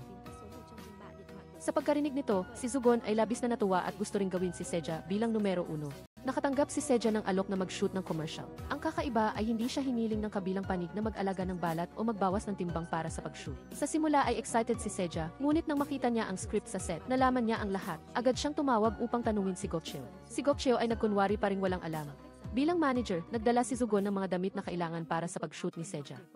Ayaw ni Seja na makita ni Sugon ang hitsura niya sa pag-shoot kaya sinabi niya na maghintay siya sa labas. Sa sandaling ito, may lumitaw na kakilala sa set, si Namdu mismo. Lumabas na ang commercial na ito ay kukunan ni Seja at Namdu nang magkasama. Dahan-dahang lumapit si Namdu kay Seja, sinasadya ng ngumiti ng mapangutya. Nanatiling magalang si Seja, ngunit sa harap ng direktor, nagkunwari si Namdu na hindi niya kilala si Seja. Sinasadya niyang sabihin na ang isang tiyahin na may ganitong kalibre ay hindi karapat-dapat sa kanya. Sa huli, umalis siya kaagad, tumangging kunan ang commercial. Upang hindi masira ang pag-shoot, humabol si Seja, umaasang iisipin ni Namdu ang buong staff ng pelikula. Ngunit nagtaas ng kilay si Namdu at sinabi kay Seja na huwag umasa sa kanya para sumikat. Sa sandaling ito, naalala ni Seja na 25 taon na ang nakalipas sa set. Eksaktong ganoon ang ginawa niya kay Namdu, sinasabi ang eksaktong mga salitang iyon. Napagtanto na si Namdu ay naghihiganti, nagpakumbaba si Seja at humingi ng tawad sa kanya. Ngunit hindi nasiyahan si Namdu, nagpapahiwatig na gusto niyang lumuhod si Seja, tulad ng pagluhod niya sa harap ni Seja noon. Gayunpaman, hindi tulad ni Namdu, hindi nasiyahan. Sa huli, hindi nagpakababa si Seja sa puntong lumuhod sa harap ng iba. Sa halip, paulit-ulit niyang pinuna ang pagkukunwari at star attitude ni Namdu. Sa huli, tahasan niyang tinapos ang trabaho, kusang tumangging kunan ang commercial na ito. Ngunit hindi niya inaasahan na makakatanggap siya ng abiso ng paglabag sa kontrata na humihingi ng kabayaran para sa mga pinsala. Pinayuhan ni Gokchil si Seja na humingi ng tawad kay Namdu dahil hindi mahalaga ang commercial na ito kay Namdu. Ngunit napakahalaga nito kay Seja. Kailangan niya ang commercial na ito para kumita ng pera. Hindi sinasadyang narinig ni Sugon ang pag-uusap ni Seja at Gokchil. Para protektahan si Seja, nagsimula siyang mag-imbestiga sa schedule ni Namdu. Sa sandaling ito, pinapagalitan ni Namdu ang stylist. Umaasa ang stylist na isuot ni Namdu ang limited edition silk scarf ng isang brand, ngunit tumanggi si Namdu. Kung hindi siya aanyayahan ng brand na iyon bilang kinatawan, hindi rin siya magkukusa na magpakumbaba. Ang stylist ay nakayuko lamang, nagpapakita ng isang mapagpakumbabang saloobin sa harap ni Namdu, ngunit ang tanging nakuha niya ay ang pagpuna ni Namdu. Naniniwala si Namdu na ang posisyon ng stylist ngayon ay dahil din sa kanya. Pagkaraan ng ilang sandali, dumating si Sugon upang makipagkita kay Namdu at humingi ng tawad para kay Seja. Hindi pa rin pumayag si Namdu, napaka-arogante ng kanyang saloobin. Hindi inaasahan, lumuhod si Sugon sa harap ni Namdu sa gitna ng maraming tao. Nagmamakaawa kay Namdu na patawarin si Seja, umaasa na ipagpapatuloy niya ang pag-shoot ng commercial. Nang makita na ang media ay nagdagsaan upang kumuha ng litrato, sa harap ng napakaraming tao, napilitang tanggapin ni Namdu ang paghingi ng tawad. Pumayag na ipagpatuloy ang pag-shoot at sinabi kay Sugon na tumayo na. Dahil sa pagsisikap ni Sugon, normal na naganap ang pag-shoot ng commercial. Sa commercial, gumanap si Seja bilang isang babaeng nasa katanghali ang gulang na baliw sa pag-ehersisyo. Ngunit hindi pa rin maitago ang kanyang lumang pangangatawan. Sa kabilang banda, si Namdu ay gumanap bilang isang babae na may perpektong katawan at matigas na balat. Malinaw na si Seja ay isang supporting role lamang na gumaganap bilang isang pangit na papel para kay Namdu. Ngunit gayunpaman, nagsikap pa rin si Seja na umarte ayon sa hinihingi ng script na natumba ng paulit-ulit sa treadmill. Pero pagkatapos ng pag-shoot, ang tanging pinuri at pinansin ng direktor ay si Namdu. Tanging si Gotchel lang ang laging nag-aalaga kay Seja tulad ng dati. Nagmamalasakit siya kung nasaktan ba si Seja matapos itong matumba at inalalayan siya papunta sa treatment room. Pagkatapos, pumunta si Seja upang magpasalamat kay Jidong ngunit nalaman niya mula rito na si Gotchel pala ang pumalit sa kanya sa pagluhod upang makakuha ng pagkakataon sa pagkakataong ito. Tungkol dito, nagpakita si Gidong ng paghamak para kay Seja at sinabing ang pagbagsak ni Seja sa kalagayan niya ngayon ay dahil sa sarili niya. Lubhang nasaktan ang pagkatao ni Seja. Matapos tanungin si Gotchel, naupo siya sa sahig at humagulgol. Hindi niya makayanan ang kawalan ng dignidad sa harap ni Gidong. Maingat si Gotchel na nagbigay ng aliw, sinabing tungkulin niya bilang manager na protektahan si Seja. Para sa kanya, kaya niyang gawin ang lahat. Ang tanging inaasahan niya ay pagkatapos nito, si Seja ay maaaring huminto na sa pagiging mapagmataas at makasunod sa kanyang pangarap ng may dignidad. Nakabawi si Seja pagkatapos ng ilang araw at dumalo siya sa wrapping party ng drama series. Sa party, si Seja, na gumanap bilang katulong na babae, ay walang duda na naging sentro ng atensyon. Subalit, si Namdu, na dumalo rin, ay sumigaw ng pangalan ni Seja sa gitna ng maraming tao pagkatapos siyang malasing. Hindi mapakali si Seja at lumabas si Gotchel at hinila si Seja palabas. Ipinagbigay alam niya sa kanya na may media na nagbunyag ng sikreto na siya si Seja. Sa likuran niya, dumagsa ang mga mamamahayag. Walang pag-aatubili, pinrotektahan ni Gotchel si Seja at inilabas siya mula sa maraming tao. Upang protektahan si Seja, hindi nag-atubili si Gotchel na ilayo siya mula sa maingay na media crowd. Sa takot na sundan ng mga reporter, nagpasya siyang iwi si Seja sa kanyang bahay para pansamantalang manatili. Sa bahay ni Gotchel, mabigat ang damdamin ni Seja sa kalungkutan. Pagkatapos niyang magising, tumagal ng ilang buwan bago siya makilala ng mga tao. Gayunpaman, ang sumalubong sa kanya ay hindi ang pag-asam ng media at mga tagahanga, kundi matitinding mapait na salita. Noong nakaraang taon, sa kasagsagan ng kanyang karera, napakayabang niya at napakasama kaya nagdulot siya ng inggit sa mga tao. Ngunit mariing sinabi ni Gotchel na si Seja na kilala niya ay hinding-hindi masamang tao. Kahit na may nasaktan man siya, tiyak na hindi ito sinasadya. Hindi maintindihan ni Seja, noong nakaraan, sinabi ni Gotchel na wala ring kwenta si Seja sa paningin niya. Dali-daling nagpaliwanag si Gotchel na iyon ay dahil pinuna niya ang batang criminal police officer noong nakaraan. Lalo pang nalito si Seja kung ano ang kinalaman ng kanyang pagpuna sa pulis na iyon kay Gotchel na nag-aalangan. Upang itago ang kanyang pagkatao, nagkasinungaling siya na dahil kapwa sila criminal police, tungkulin niyang ipagtanggol ang kanyang kasamahan. Kinagabihan, nagpalit ng damit si Seja sa bahay ni Gotchel. Inilatag niya rin ang kama sa silid tulugan para sa kanya, habang siya naman ay naghanda na matulog sa sahig. Dahil nasa bahay si Seja, nakakagulat na bumuti ang kalooban ni Gotchel at kumanta siya ng mag-isa. Kinabukasan, naghanda si Gotchel ng almusal at ginising si Seja. Nakita niya itong nakatutok sa pagbabasa ng balita tungkol sa sarili niya sa telepono na puno ng pangungutya at panlalait. Kaya, kaagad siyang pinigilan ni Gotchel na tumingin pa at pinayuhan siyang huwag mag-isip ng kung ano-ano. Nagplano si Dugo na isali si Seja sa isang pelikula bilang supporting female lead, habang ang female lead role naman ay si Gizong. Dahil dito, nakipagtalo si Gizong kay Dugo, humihingi na palitan niya ang tao. Binalaan ni Dugo si Gizong na huwag lumampas sa limitasyon dahil nahulaan niya na ang nagpakalat ng impormasyon sa media tungkol kay Seja ay walang iba kundi siya. Bilang manager, nakipagkita si Gotchel kay Dugo at natanggap ang script ng pelikula. Labis siyang natuwa nang malaman na si Seja ang gaganap sa supporting female role. Gayunpaman, mariing humarang si Gizong, humihingi ng isang open audition. At kailangan siyang maging isa sa mga hukom. Kung magkasundo ang lahat ng hukom, wala na siyang masasabi pa. Hawak ang script, labis ang kaligayahan ni Seja. Upang makapaghanda ng mabuti para sa audition, nagpasya siyang bumalik sa kanyang inuupahang kwarto. Sa simula, inakala ni Seja na kamumuhian siya ng lahat ng tao sa boarding house. Ngunit, sa unang gabi ng kanyang pagbabalik, napakainit ng pagtanggap ng manager sa kanya. Para sa audition, nagpapatuloy ang investigasyon sa kaso. Ipinahiwatig ng abogado ng driver na nagdulot ng aksidente na dapat niyang akuin ang lahat ng kasalanan ng mag-isa. Ang driver ay hindi sumang-ayon at nagbanta na kung pinakamasama, ang isda ay mamamatay at ang lambat ay masisira. Ang bagay na ito ay mabilis na nakarating sa ahente, si Director Du. Nagpunta siya upang makipagkita sa utak sa likod ng lahat at nakatanggap ng tiyak na utos. Nakailangang ayusin ang lahat ng sangkot bago ang halalan. Ang utak na ito ay ang misteryosong lalaki na may suot na relo, ang taong 2 beses nang nagtangkang itulak si Seja sa kamatayan. Hindi nagtagal matapos matanggap ni Director Du ang utos, biglang inatake ng epilepsy ang driver na nagdulot ng aksidente at dinala sa ospital. Batay sa salaysay ng security guard, sa pinangyarihan, hinulaan ni Gotchel na malamang may sadyang pumigil sa driver na huminga na lumikha ng isang peking eksena ng atake ng epilepsy. Ang dating stylist ni Seja ay nagla-livestream ng pagbebenta nang biglang tinanong siya ng isang manonood kung may kinalaman ba siya sa aksidente sa sasakyan ni Seja. Sa harap ng tanong, nataranta siya at agad na pinatay ang livestream. Sa katunayan, ang nagtanong ay ang makeup artist na si Tixok. Nang masaksihan ang reaksyon ng stylist, lalo pang naniwala si Tixok na ang babaeng ito ay kahina-hinala. Sa katunayan, pagkaraan ng ilang sandali, nagpadala ang stylist ng pribadong mensahe at tinanong kung sino talaga ang taong iyon. Nagbigay ng pain si Tixok at sumagot na alam niya ang ginawa nito 25 taon na ang nakalipas. Nataranta ang stylist at patuloy na bumalik sa kanyang isip ang mga alaala ng nakaraan. Noong araw na iyon, hindi sinasadyang narinig ng stylist ang tawag sa telepono ni Gidong. Sa telepono, binanggit ni Gidong na magkakaroon ng press conference si Seja pagkatapos ng Film Awards at sinabi, wala na siyang mawawala at hinikayat niya ang kausap sa kabilang linya na mabilis na ayusin ang problema. At pagkatapos, natuklasan ni Gidong ang pakikinig ng stylist. Ngayon, determinado si Seja na magsimulang muli. Bago ang audition, pumunta siya sa tindahan ng mando ng kanyang nakababatang kapatid na babae upang tumulong at binigyan niya ito ng tumpok ng pera. At sinabing gusto na niyang gampanan ang responsibilidad ng isang nakatatandang kapatid na babae mula ngayon. Ayaw na niyang umiwas, maging ito man ay alaala o pangarap, sumumpa siyang babawiin niya ang lahat. Sa pagkarinig ng mga salitang ito, nalunod ang nakababatang kapatid na babae sa paggunita. Noong nakaraang taon, pagkatapos ng aksidente ng kanyang kapatid, kinailangan niyang palampasin ang entrance exam sa universidad upang alagaan ang kanyang kapatid.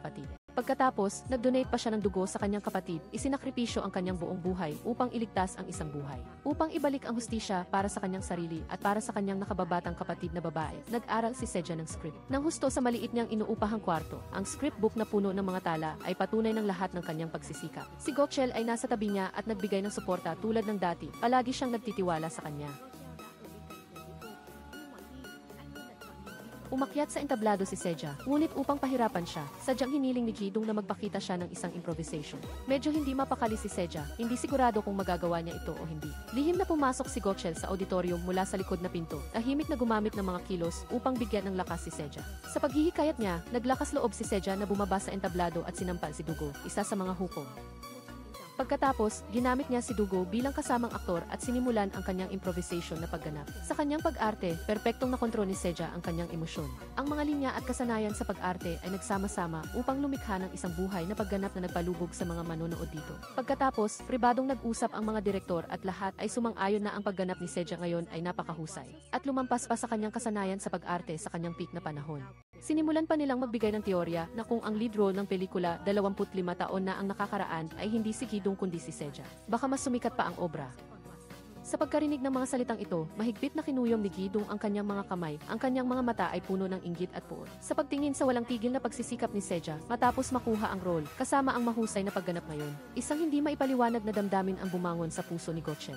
Sa kanyang puso, si Seja ay palaging isang maningning na bituin. Dahan-dahan niya itong yakap at pinuri ang perpektong pagganap nito. Nagpasalamat din si Seja kay Gochel, kung hindi dahil sa kanyang pagsuporta sa buong paglalakbay, malamang hindi niya naabot ang araw na ito. Gayunpaman, sa dilim, ang ahente, si Director Du, ay pribadong nakipagkita kay Dugo at hiniling na tahimik niyang ayusin si Seja. Ngunit sa pagkakataong ito, nagsimulang makaramdam ng pagkasuya si Dugo sa mga pagpaplano ng utak. Ano man ang mangyari, sa sandaling pumirma si Seja sa kontrata, siya ay pag-aari ng kumpanya ng entertainment at ang tao dapat niyang protektahan bilang kinatawan ng direktor. Subalit, pinagtawanan lamang siya ni Director Du at diretsang sinabi na si Dugo ay isa lamang aso at isang alipin na dapat sumunod sa kanyang Panginoon. Lubhang ikinagalit ni Dugo ang mga salitang ito. Upang mabawi ang kanyang pagkatao, nagpasya siyang harapin ang utak sa likod ng lahat. Hindi nagtagal pagkatapos, nakatanggap si Seja ng tawag na nagpapahayag na nakapasa siya sa audition. Nabasa rin ni Gidong ang balita na kalalabas lang ni Dugo na may pamagat na ang maaraming pagbabalik ni Seja. Mabilis na nakakuha ng maraming view at likes ang artikulo. Ang malakas na pagbabalik ni Seja ay nagdulot ng matinding pagkabalisa kay Gidong. Upang makapaghanda para sa kanyang nalalapit na role, nagsimulang magplano si Seja na magbawas ng timbang. Si Gochel ay nanatili sa kanyang tabi ng walang reklamo. Sinasamahan siya sa pag-ehersisyo sa umaga at hinihikayat siyang magsanay. Kasabay nito, dahil sa pag-aalala para sa kaligtasan ni Seja, pinayuhan niya itong magsanay sa mga pampublikong lugar na maraming tao. Di nagtagal, nagbunga ang pagsasanay ni Seja. Sinabi ni Teksoki na kapansin-pansing pumayat ang mukha niya at tanging taba na lang sa tiyan ang natira. Upang bawasan ang taba sa tiyan, patuloy na nagsanay si Seja ng husto. Mula sa isang taong hindi nakakasabay sa bilis ng mga tumatakbo sa umaga, unti-unti siyang umakyat upang tumakbo sa pangunguna. Sa pamamagitan ng matibay na kalooban, sa wakas ay nagbunga ang pagsisikap ni Seja at naging ganap siyang ibang bersyon ng kanyang sarili. Bago ang press conference para sa paglulunsad ng pelikula, dinala ni Gochel si Seja upang magsubok ng mga damit. Sa pagtingin sa babae sa harap niya na naging perpekto tulad ng isang diyosa, ang mga mata ni Gochel ay kumikislap sa pagmamalaki. Binigyan niya si Seja ng isang magandang kwintas at sinabi na ito ay regalo mula sa sponsor. Ngunit sa katunayan, ito ay isang regalo na masigasig niyang pinili sa tindahan. Sa araw ng press conference, si Gizong ay balisa at umiinom ng soju. Pinalalaanan siya ni Dugo na ito ang kanyang sandali.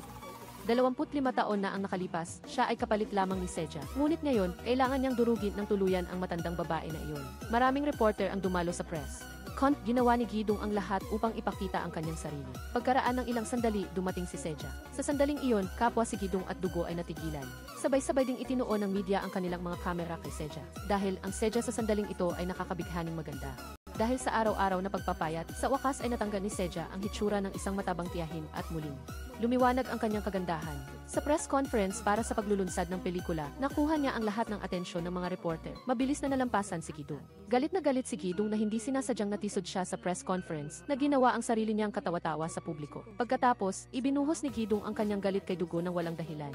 Subalit, nakatanggap si Dugo ng tawag dahil sinira ni Gidong ang sponsor na damit. Ipinahayag ng brand na hindi na kailangan ng kompensasyon, ngunit humiling na palitan ang representative para sa damit at gawing si Seja. Ibinunto ni Gidong ang lahat ng kanyang sama ng loob sa stylist, hinihiling kay Dugo na tanggalin ito. Sa pagkarinig ng balita, tumakbo ang stylist upang harapin si Gidong. Inulit ang kanilang pinagsamahan na sikreto, 25 taon na ang nakakaraan at nagbanta, na mayroon siyang ebidensya. Kung magbabago ng isip si Gidong, hindi siya mag-aatubiling isa publiko ang lahat. Hindi sinasadyang narinig ng mag-asawang TikTok ang pag-uusap ng dalawa. Mula noon, nahinuha nilang ang aksidente sa sasakyan ni Seja, 25 taon na ang nakakaraan ay may nakatagong misteryo. Nagpa siya ang asawa, si Namdu, na maghanap ng impormasyon mula sa stylist dahil naniniwala silang dalawa na siya ang susi sa problema. Sa araw ng opisyal na pagsisimula ng pelikula dahil sa masusing paghahanda at likas na talento. Sa pag-arte, labis na pinuri ng direktor si Seja. Sa kabaligtaran, ang malaking bituin na si Gidong ay sinermona ng direktor. Upang mapabuti ang kanyang pag-arte, hiniling ni Seja kay Gotchel na magsanay ng linya kasama niya. Hindi maganda ang pag-arte ni Gotchel at nautal ang kanyang mga linya, ngunit sa hindi malamang dahilan, tuwing kasama siya ni Seja, nagiging masaya ito ng husto. Sa kumpanya, hindi sinasadyang nakita ni Seja ang isang babaeng trainee na pinagalitan ng kanyang coach na nagtatago sa banyo at umiiyak. Nang tahimik, lumapit si Seja upang aliwin ang babae at ang eksenang ito ay nagpaalala rin sa kanya ng kanyang sarili noong nakaraan. 25 taon na ang nakakaraan nang mawala sa kanya ang mahalagang pagkakataon para sa lead role dahil hindi siya pumayag na sumunod sa isang maimpluwensyang tao. Ang batang pulis na may badge number na 0728 ang nagbigay aliw at nagbigay inspirasyon sa kanya. Sa pag-iisip nito, medyo naantig si Seja, hindi alam kung ano na ang nangyari sa lalaking may badge number na 0728. Bilang kanyang manager, nagmaneho si Gotchel upang sunduin si Seja. Naalala ni Seja na 25 taon na ang nakakaraan, kumain sila ng rice soup sa Busan kasama ang batang pulis. Hindi pa rin niya malilimutan ang bowl ng kanina iyon. Nagmungkahi si Gotchel, habang may libreng oras sila sa panahon ng paggawa ng pelikula, bumalik sila sa lugar na iyon at kumain muli. Masayang sumang-ayon si Seja at sinabi pa niyang gusto niyang dumaan sa tindahan ng noodles sa tabi ng rice soup shop dahil iyon ang bahay ng batang pulis noon. Gayunpaman, nang maghahanda na silang umalis, nakatanggap si Gotchel ng isang emergency call. Nagmadali siyang pumunta sa ospital at nalaman na ang driver na dumukot kay Seja ay biglang namatay sa kama ng ospital. Alam ni Gotchel na tiyak na may masama sa likod nito, kaya palihim niyang inutusan ang kanyang mga kasamahan na ituring ito bilang isang kaso ng pagpatay at imbestigahan ang lahat ng mga taong lumabas-masok sa kwarto ng pasyente kamakailan. Siya mismo ay pupunta sa National Forensic Science Institute upang sundan ang mga resulta ng autopsy. Bago iyon, hiniling ni Gotchel sa kanyang mga kasamahan na imbestigahan ang mga taong malapit sa mambabatas. Na pinaghihinala ang may kaugnayan hindi lamang sa mga gangster, kundi tila nakatanggap din ng mga serbisyo sa sex trafficking mula sa mga kumpanya ng entertainment. Nagkataon, ang kumpanya na nagbigay ng mga aktres kay Kongresista Min noong taon na iyon ay ang kumpanya ni Seja, 25 taon na ang nakakaraan. Sa pag-iisip na noong nakaraan ay umiyak si Seja at sinabi na nakatagpo siya ng isang napakakasuklam-suklam na tao at nawala ang pagkakataon na gumanap bilang lead female. Lalo pang naniwala si Gotchel sa pag-unlad ng kanyang investigasyon na yun. Dahil sa emergency ni Gotchel, kinailangang mag-isa si Seja na sumakay sa express train papuntang Busan. Pagkatapos mag-check-in sa hotel, agad siyang nag-ara ng script at nagsanay ng mga linya. Sa sandaling ito, tumunog ang doorbell. Akala ni Seja ay si Gotchel na sa wakas ay dumating. Subalit, ang dumating pala ay ang kanyang kasamang aktor, si Gonban. Si Gonban ang male lead ng pelikulang ito. Espesyal siyang pumunta upang hanapin si Seja para magsanay ng script. Napakahusay umarte ni Gonban, ngunit habang nagsasanay sila, ang awkward na pag-arte ni Gotchel ang pumasok sa isip ni Seja. Samantala, si Gotchel ay nagmamaneho ng magdamag papuntang Busan. Subalit, nang dumating siya, ang nakita niya ay si Seja at Gonban na nag-uusap ng malapit. Biglang nagsiselo si Gotchel. Sa sandaling ito, dumating si Gizong at inanyayahan siyang uminom. Upang mag-imbestiga tungkol sa sikreto, 25 taon na ang nakakaraan, tinanggap ni Gotchel ang alo. Habang umiinom, hindi niya nakalimutan na magtanong kay Gizong tungkol sa nakaraan, gustong malaman kung may sikreto ba sa pagitan niya at ni Dugo. Inamin ni Gizong na may sikreto talaga sila ni Dugo. Ngunit hindi niya maaaring ibunyag kung ano ang sikretong iyon. Bukod pa rito, gusto ni Gizong na hilahin si Gotchel sa kanyang panig. Nagpahayag siya ng interes na gawing kanyang personal na manager si Gotchel at nangakong dodoblehin ang sweldo nito. Walang pag-aatubili, agad na tumanggi si Gotchel. Ipinahayag niya na maliban kay Seja, hindi siya papasok sa industriyang ito para sa sinuman. Sa pagkakita nito, sadyang nagkunwari si Gizong na lasing at hiniling kay Gotchel na ihatid siya sa bahay. Hindi kayang iwanan ni Gotchel ang isang lasing na babae, kaya inalalayan niya si Gizong papasok sa elevator. Subalit, hindi sinasadyang nakita ni Seja ang eksenang ito. Nagmamadaling nagpaliwanag si Gotchel, ngunit nagalit si Seja at nagkamali ng akala na sadyang nagpahuli si Gotchel dahil kasama niya si Gizong. Pagbalik sa hotel, inis na inis si Gotchel at nagreklamo na ang kanyang panghabang buhay na reputation ay nasira sa isang iglap. Nang buksan niya ang kanyang telepono, nakita ni Gotchel na nagpadala sa kanya si Seja ng maraming mensahe habang umiinom siya kasama si Gizong. Akala niya sasagutin niya, ngunit nang maisip niya ang intimate na pag-uusap ni Seja at Gunban kanina, lihim siyang nagtampo. Hindi na siya sasagot sa mga mensahe. Sa set, inalagaan ng husto ni Gunban si Seja. Pinuri niya ito na kasing ningning pa rin ang dati at binigyan niya ito ng isang box ng masasarap na pagkain na regalo sa kanya ng isang tagahanga. Kung ikukumpara sa ordinaryong lunchbox sa kamay ni Gotchel, muli siyang nakaramdam ng selos. Lihim na kinunan ni Namdu ang malungkot na likod ni Gotchel at ipinadala ito sa kanyang asawang si Taeksok na nagbibiro na si Gotchel ay tuluyan ng sinipa. Sumagot si Taeksok na dahil pati ang malaking bituin na si Gunban ay kumilos na, malinaw na ang nanalo at natalo at paanong makikipagkumpetensya si Gotchel. Pinaalalahanan pa ni Namdu si Gotchel na 25 taon na ang nakakaraan ay may romantic rumors sa pagitan ni Seja at Gunban. Ang tinatawag na walang usok kung walang apoy, mas mabuti para kay Gotchel na maging mas maingat. Narinig niya na tinanggap ni Gunban ang pelikulang ito dahil lamang kay Seja at may nagbalita na sila ang first love ng isa't iisa. Mayroon pang ang balita na hindi pa nag-aasawa si Gunban hanggang ngayon dahil hindi niya makalimutan si Seja. Ang mga salitang ito mula kay Namdu ay labis na ikinabahala ni Gotchel. Sa totoo lang, si Seja ay napapansin din si Gotchel. Sa set, mas tinatanggap pa ang manager na si Gotchel kaysa sa aktor na si Gunban. Dahil napakagwapo niya, ang mga babaeng kawani ay pumapaligid sa kanya. Sa pagkakita nito, sadyang inutusan ni Seja si Gotchel na bumili ng kung ano-ano at kumuha ng kung ano. Sa madaling salita, ayaw niyang makipag-ugnayan ito sa ibang babae. Matapos ang shooting sa araw na iyon, pumunta silang dalawa sa rice soap shop, 25 taon na ang nakalipas. Medyo emosyonal si Seja, lahat dito, pati na ang karatula, ay hindi nagbago. Habang kumakain, pinanatili ni Gotchel ang dating gawin ng pagdaragdag ng shrimp paste sa bowl ni Seja para sa lasa at tinuruan niya ito kung paano kainin ang Busan rice soup ng pinakamasarap. Natigilan si Seja, ang kilos ni Gotchel sa sandaling ito ay eksaktong katulad ng batang pulis noon. Sa panahon ng pagkain, ipinaliwanag ni Gotchel kay Seja ang nangyari kagabi. Nang malaman na hindi lang inalalaya ni Gotchel si Gizong kundi uminom pa kasama nito, lalong nagalit si Seja at sinumbatan si Gotchel dahil sa pagyakap kay Gizong. Sa galit, inubos ni Seja ang soju sa isang lagok. Habang si Gotchel naman, nang malaman na pinag-iisipan pa ni Seja ang pagsasanay sa kissing scene kasama si Gunban, hindi niya maitago ang kanyang tono ng selos. Piniling niya kay Seja na tanungin muna ang kanyang manager siya bago magsanay ng kissing scene. Matapos ubusin ang isang bote ng soju, medyo nalasing si Gotchel at hinawakan niya ang kamay ni Seja at kusang humingi ng tawad. Nangako siyang bukod kay Seja, hindi na siya iinom kasama ng iba. Pagkatapos magsalita, gusto pa ni Gotchel na gumawa ng isa pang hakbang. Inakala ni Seja na gusto siyang sipingan ni Gotchel, ngunit gusto lang pala nitong matulog sa kwarto niya upang protektahan siya. At siya naman ay matutulog sa sofa. Sa kwarto ng hotel ni Seja, kinuha ni Gotchel ang isang scanning device at hinanap sa buong lugar. Nag-aalala na baka may nakatanim na surveillance equipment sa kwarto. Sa katunayan, sa kalagitnaan ng gabi, isang nakaitim na tao ang pumasok sa kwarto na nagplano na patayin si Seja habang natutulog ito. Sa kabutihang palad, naghanda na si Gotchel ng maaga kaya nabigo ang taong iyon. Matagal nang naghihintay si Gotchel sa isang gilid at agad siyang nakipagbuno sa mamamatay tao. Sa panahon ng labanan, tinanong ni Gotchel ang utak sa likod ng lahat, ngunit ang lalaki ay hindi sumuko at tumakas sa kaguluhan.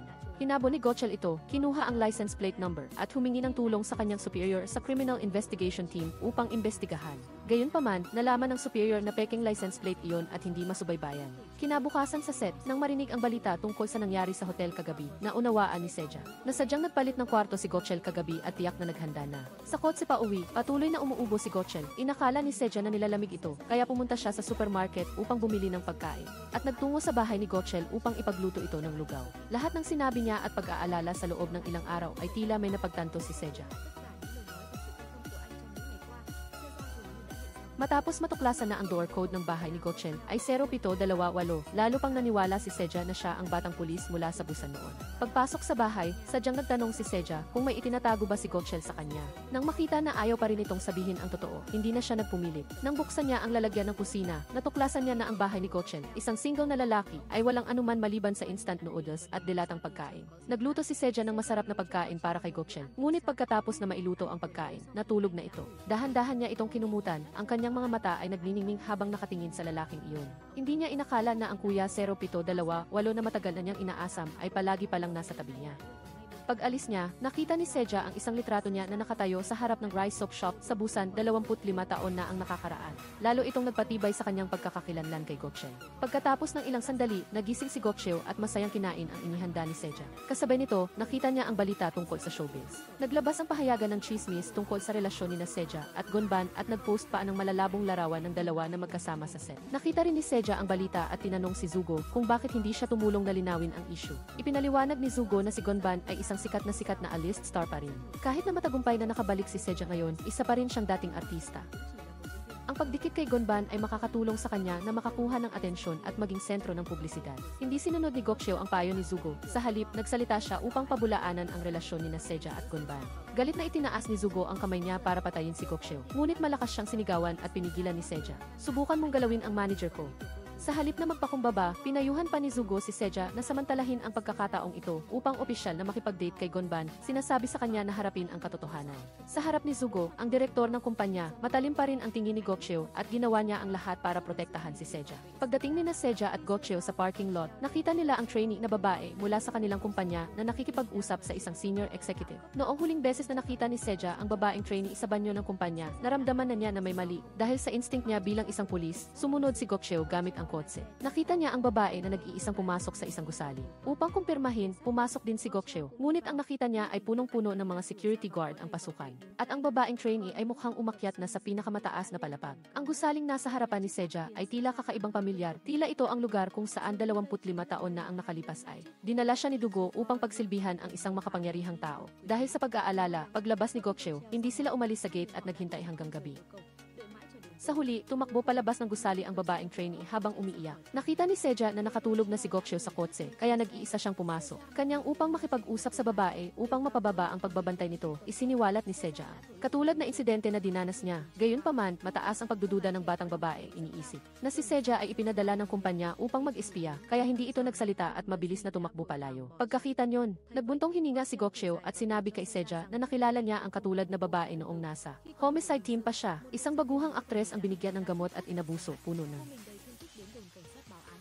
Theo lời cô gái, có kẻ đã hứa sẽ giúp cô móc nối quan hệ để có được vai diễn trong một bộ phim và cô đã hứa sugat ang kanyang katawan, ngunit naniwala siya sa mga salita ng lalaki. Noon, nangako si Gokcheo na tutulungan niya itong hulihin ang utak. Sa likod, pagkatapos ng investigasyon, natagpuan ni Gokcheo ang tagapamagitan na si Director Du. Gayunpaman, nang mapagtanto ni Director Du na siya ay nabunyag na, pinahinto niya ang lahat ng aktibidad at si Gokcheo ay pinagalitan ng kanyang superior at inilipat sa traffic police team. Pagkaraan ng hindi nagtagal, pinili ng batang babae na magpakamatay dahil sa labis na pagkadismaya. Ang lumang kwento na iyon ay naging bangungot sa nakaraan na hindi kailanman malilimutan ni Gokcheo. Kinabukasan, sa set, humingi ng paumanhin si Seja kay Gonban tungkol sa chismis. Gayunpaman, hindi lamang hindi. Nag-alala si Gonban, ipinaliwanag pa niya na dahil kay Seja, kaya tinanggap niya ang pelikulang ito. Ipinahayag niya na, matagal na siyang naghihintay para sa kanya, o sa halip, naghihintay para kay Seja sa kanyang alaala. Maging si Taeseok ay nagpayo, kay Seja na samantalahin ang pagkakataong ito para makipag-date kay Gonban. Nang makita siyang tumatanggi, nahulaan ni Taeseok na ito ay dahil kay Gokcheo at pinilit niyang kumbinsihin si Seja na si Gokcheo ay mayroon lamang magandang mukha, habang si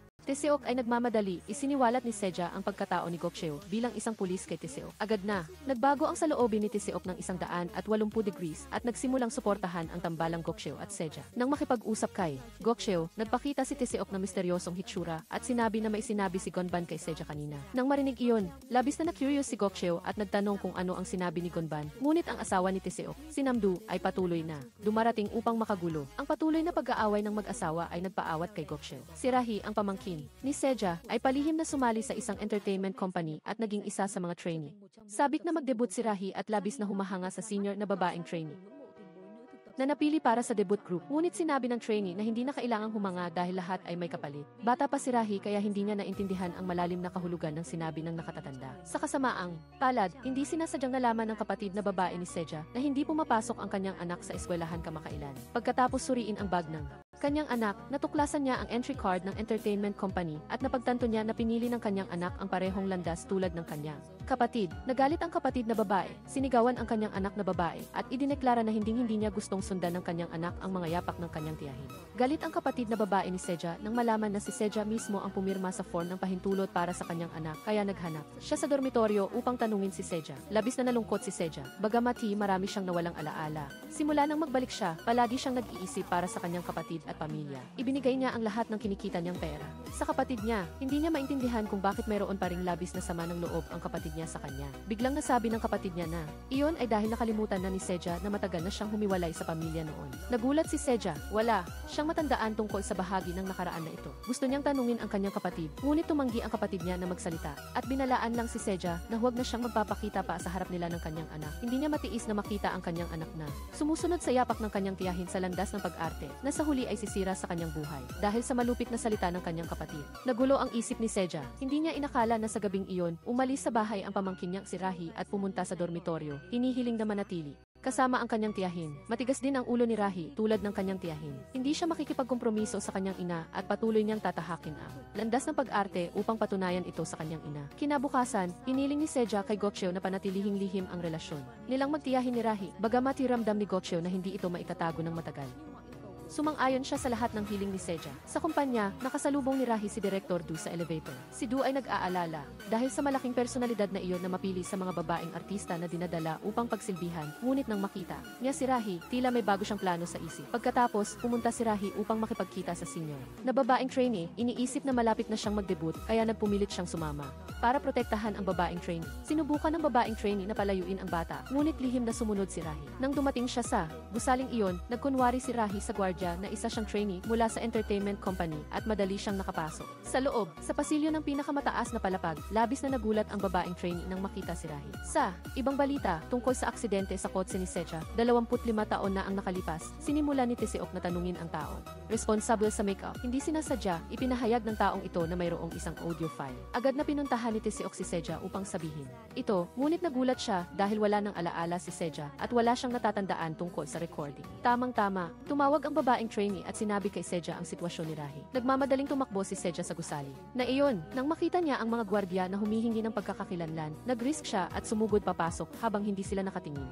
Sa oras na ito, si Rahi ay nakakulong sa isang silid. Isang babae ang pumasok upang makipagkita sa bata. Nang makita ang agresibo, ugali ng babae, napagtanto ni Rahi na may mali at mabilis na tumakbo palabas ng silid. Gayunpaman, mabilis siyang nahuli ng babae. Tamang-tama, umakyat si Seja sa hagdan at narinig ang sigaw ng kanyang pamangkin. Sa kabutihang palad, sa gitna ng pagpupumiglas, nakatakas si Rahi at nakapagtago sa banyo. Dumating din si Seja at nakita si Rahi na tumatakbo sa pasilyo. Hinawakan ni Seja ang kamay ni Rahi at tumakbo sa fire exit, ngunit hindi niya inakala na naabutan sila ng babae kanina. Nang makita niyang papalapit ang tao, sinabi ni Seja kay Rahi na tumakbo na habang siya ay naiwan upang makipagbuno sa kalaban. Sa kabutihang palad, maaga ng inutusan ni Seja si Tiseok na tawagan ang pulisya. Dumating si Tiseok kasama ang pulisya sa gusali ng tamang-tama at nakita niya si Rahi na tumatakbo palabas habang umiiyak. Isinalaysay ni Rahi ang sitwasyon ng kanyang tiyahin at nagsumamo sa pulisya na umakyat at iligtas siya. Gayunpaman, sa gitna ng away, nang ibabaw ang babae, itinulak si Seja pababa ng hagdanan na nagdulot ng kanyang sugat at pagkawala ng malay. Hindi rin maganda ang sitwasyon ni Gokcheo, ang senior na tumulong sa kanya na mag-imbestiga ng mas malalim tungkol sa tagapamagitan na si Director Du ay inambush at malubhang nasugatan. Upang iligtas ang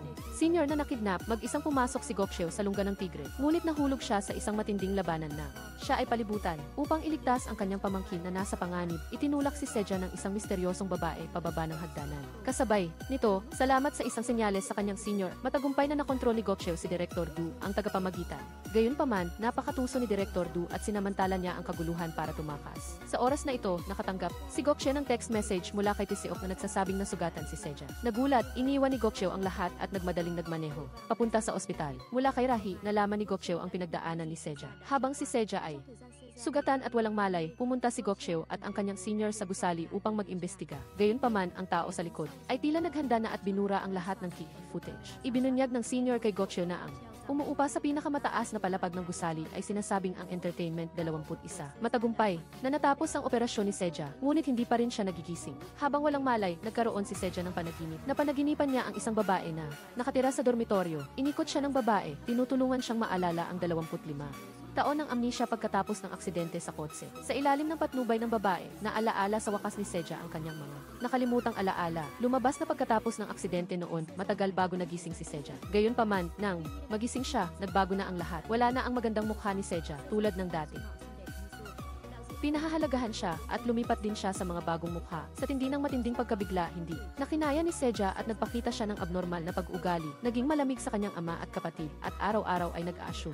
Siya ng kanyang pagbabalik, nag-a-assume na patuloy siyang kinikilala ng direktor noon hanggang sa tuluyan niyang pinabayaan ang kanyang mga mahal sa buhay. Sa panaginip, nagmadaling umalis ang babae sa dormitoryo at nagising si Seja. Sa sandaling ito, nag-aalala si Gocho na lumapit sa tabi ng kama ni Seja. Dahan-dahang ikinuwento ni Seja ang mga alaala na bumalik sa kanya. Sa una, inakala niyang tinalikuran siya ng mundo. Kaya, pagkagising niya pagkatapos ng aksidente, wala siyang lakas ng loob na pumunta sa nursing home para makipagkita sa kanyang ama. Nag-iwan lang siya ng pera at isang sulat para sa kanyang ama at simula noon, tahimik siyang lumayo sa pamilya. Pagkatapos umalis sa pamilya, nakilala ng walang tirahan na si Seja ang babae sa dormitoryo. Nang makita niyang wala siyang mapuntahan, inanyayahan siya ng babae na manirahan sa dormitoryo. Sa panahong iyon, nakatanggap si Seja ng isang anonymous na sulat na may kasamang business card ni Direktor Du at isang HSQ. Nang pakinggan niya ang nilalaman ng HSP, lubos na naintindihan ni Seja ang katotohanan tungkol sa aksidente sa kotse 25 taon na ang nakalipas. Kaya, hinarap niya ang taong nasa likod, si Konsehal Min, at inakusahan siya ng pagsira sa kanyang buhay. Ang aksidenteng iyon ay sinadya ni Konsehal Min, gayunpaman, hindi natakot si Konsehal Min 25 taon na ang lumipas. Kahit magdemanda pa si Seja, lumampas na sa statute of limitations ang kaso. Hindi sumuko si Seja. Si Konsehal Min ang pinakamahusay na posibleng kandidato para sa alkalde ngayon. Nanumpas si Seja na ibubunyag niya ang lahat ng maruruming gawain na ginawa ng konsehal noon at ang koneksyon niya sa industriya ng entertainment sa media. Inutusan ni Konsehal Min ang kanyang assistant na kontakin si Direktor Du at sabihin kay Direktor Du na personal na harapin si Seja. Dahil sa utos ng konsehal, inayos ni Direktor Du ang driver ng truck upang magdulot ng pangalawang aksidente sa kotse na nag-target kay Seja. Ngayon, sa pagbabalik tanaw sa nakaraan, punong-puno ng pagsisisi ang puso ni Seja. Para sa kanyang pamilya, patuloy na inaliw ni Gocho si Seja ng mga nakakaaliw na salita tulad ng dati, kung ang isang tao ay nakakulong. Sa dilim ng masyadong matagal, hindi nila makikita ng malinaw ang daan sa harapan, ngunit ngayon ay nalampasan na ni Seja ang dilim. Kaya hindi na kailangang dalhin ang bigat ng nakaraan. Bukod pa rito, binigyan ni Gocho si Seja ng larawan ng assistant ni Konsehal Min. Pagkatapos tingnan ito, sigurado si Seja na ang babaeng nagtulak sa kanya pababa. Nang hagdanan noong nakaraang araw ay ang taong ito. Umaasa si Seja na mabilis na hulihin ni Gocho ang babae. Gayunpaman, sinabi ni Gocho na hindi pa sapat ang ebidensya sa ngayon. Kung susubukan niyang hanapin siya ng walang pahintulot, magigising lang niya ang kalaban. Plano ni Gocho na gamitin si Direktor Du bilang breakthrough point. Hanggang mapapagsalita niya ang tagapamagitang ito na siyang gumawa ng maruruming gawain para kay Konsehal Min, magkakaroon ng pagkakataon na magbago ang sitwasyon. Sa sandaling ito, tumawag ang junior at ipinabatid na natagpuan na si Direktor Du. Ngunit nang matagpuan siya, patay na siya. Nagmadaling pumunta si Gocho sa crime scene. Pagkatapos makipagpalitan ng impormasyon sa junior, sigurado siya na ang pagkamatay ni Direktor Du ay isang pagpatay na binalakayo bilang suicide. Tama nga, pagkatapos matuklasan ni Seja na ang trainee ay dinala kay Konsehal Min, nagkita ang assistant ng konsehal at si Direktor Du. Galit si Direktor Du at inakala niya na ang pagpapadala lang ng konsehal ng assistant para makipagkita sa kanya ay parang pag-iwan sa kanya pagkatapos gamitin. Inamin ito ng assistant at sinamantala ang pagkakataon ng walang nakatingin at pinatay si Direktor Du upang patahimikin siya. Ngayon, nakipagkita ulit ang assistant ng konsehal. Kay Du at binalaan si Du na si Rahi ay pamangkin ni Seja. Nagulat din si Du dito. Kahit na tumakbo si Rahi sa gusali ng konsehal, hiniling ng assistant kay Du na ayusin ang sitwasyon. Sa madaling salita, kailangan niyang panatilihin lihim ang mga gawain ng konsehal. Nagmadaling bumalik si Du sa kumpanya. Kung mabunyag ang lihim ng konsehal bilang bahagi ng grupo ng interes, malaking gulo rin ang kakaharapin niya. Halos kasabay nito, dumating si Gocho sa kumpanya at tinanong ang babaeng trainee tungkol sa insidente noon. Sa simula, ayaw magsalita ng babaeng trainee dahil kung mabunyag ang lahat, mawawala sa kanya ang mahalagang pagkakataon na mag-debut at ang lahat ng pagsisikap niya para sa kanyang pangarap ay magiging walang kabuluhan. Ngunit ipinaalala ni Gocho sa kanya na kung patuloy siyang magtatago, siguradong maraming iba pang babae ang masasaktan sa hinaharap. Nakumbinsi si Gocho ang babaeng trainee at sa huli ay isiniwalat niya na ang mga pagkakataong iyon ay inayos lahat ng team leader ng training, ang taong namamahala sa mga trainee na nagdala sa kanya sa gusaling iyon. Malamang na alam ng team leader ang lahat ng detalye. Pagkatapos magpasalamat sa babaeng trainee, palihim na pumasok si Gocho sa opisina ng team leader. Pagkatapos maghanap, nakita niya ang maraming confidential na kontrata. Nang makita ang mga kontratang puno ng mga lihim na ito, lalong naging sigurado si Gokcheo sa kanyang mga iniimbestigahan sa nakalipas na mga araw. Nang handa na siyang umalis sa kumpanya, hindi sinasadyang nakasalubong ni Gokcheo si Du. Akala ni Du ay wala pa ring malay si Seja. Ang tono niya ay nagpapakita ng labis na kasiyahan na hindi niya maitago na malinaw na umaasa siyang mamatay si Seja upang mawala ang testigo. Walang alinlangang binalaan ni Gokcheo si Du na mag-ingat sa kanyang pananalita. Napansin ni Du na may isang folder na nakasingit sa bulsa ni Gokcheo, ngunit nang tingnan niya itong mabuti, script lang ito. Hindi alam ni Du na ang confidential na material ay itinago ni Gokcheo sa loob ng kanyang damit at palihim na dinala palabas. Tulad ng mga material na ito at ang pagsisikap ni Gokcheo, ang piskal ay nagdala ng search warrant at binaliktad ang opisina ni Du at isang formal na investigasyon. Ang isinagawa laban sa Entertainment 21. Nang malaman ni Seja na patay na si Director Du, nag-alala siya, natatakot, na kung hindi siya makahanap ng ebidensya upang maparusahan ang konsehal, magkakaroon din siya ng katulad na kapalaran ni Director Du. Mahinahon pa ring nangako si Gokcheo na sa anumang sitwasyon, poprotektahan niya si Seja at hindi niya ito pababayaan na mag-isang mahulog sa dilim tulad ng dati. Ang mga salita ni Gokcheo ay labis na nagpagaan ng loob ni Seja. Sinabi ni Seja na si Gokcheo ay ang pulis na may bilang na 0728 at matagal na siyang nagtitiwala sa lalaking ito. Narinig ni Seja sa kanyang kapatid na habang siya ay naaksidente at walang malay, hindi lamang dinalaw siya ni Gokcheo, kundi palihim din niyang tinulungan ang kanilang pamilya. Mahinang humiti si Gokcheo. Tinutupad lang niya ang pangako niya 25 taon na ang nakalipas. Sa pirma na isinulat ni Seja para kay Gokcheo, mayroong isang pangungusap na umaasa na muli siyang makikita. Sa kapayapaan ng loob, lumabas si Seja sa ospital at bumalik sa dormitoryo. Sa dormitoryo, ang babae na nakita ni Seja sa kanyang panaginip na tumulong sa kanya noong siya ay nahihirapan ay matagal nang namatay. Umiiyak ng malakas si Seja. Sa loob ng maraming taon, ang babaeng iyon ang kasama niya sa pinakamadilim na panahon at itinuturing na niya ang babae na parang pamilya, kaya pagkatapos mamatay ng babae, patuloy siyang nakikipag-usap ng mag-isa, nagkukunwari. Nakasama pa rin niya ang babae, nakikipag-usap at tumatawa sa taong wala naman doon tulad ng dati. At ngayon, si Seja ay humihikbi sa harap ng isa pang babae sa dormitoryo, naglalabas ng kanyang damdamin tungkol sa kanyang pagsisisi. Sa kanyang pamilya sa labas, narinig ng kanyang kapatid ang lahat at labis itong naantig. Pagkatapos, nakita ni Seja ang pagkain na ipinadala ng kanyang kapatid, na pagtanto na hindi siya kailanman iniwan ng kanyang pamilya. Sa ilalim ng pag-aliw ng pamilya at ni Gokcheo, nagdesisyon si Seja na palakasin ang kanyang loob at determinado siyang bumalik sa set. Hindi niya hahayaang mawala si Seja sa pangalawang pagkakataon. Bago mag-shooting, inutusan ni Seja si Taeseok na tiyakin na ang make-up sa pagkakataong ito ay mukhang sariwa at hindi mukhang galing siya sa ospital. Ang lahat sa set ay tinanggap ang pagbabalik ni Seja. Tanging si Kyung lang ang sadyang nagtulak kay Seja. Sa kanyang pagbabalik, hindi na binalak ni Seja na sundin ang dating paraan, kundi ibabalik niya ang lahat sa simula. Sa mga susunod na eksena, ginamit ni Kyung ang kanyang papel at sadyang sinampal si Seja at gumanti si Seja ng malakas na sampal.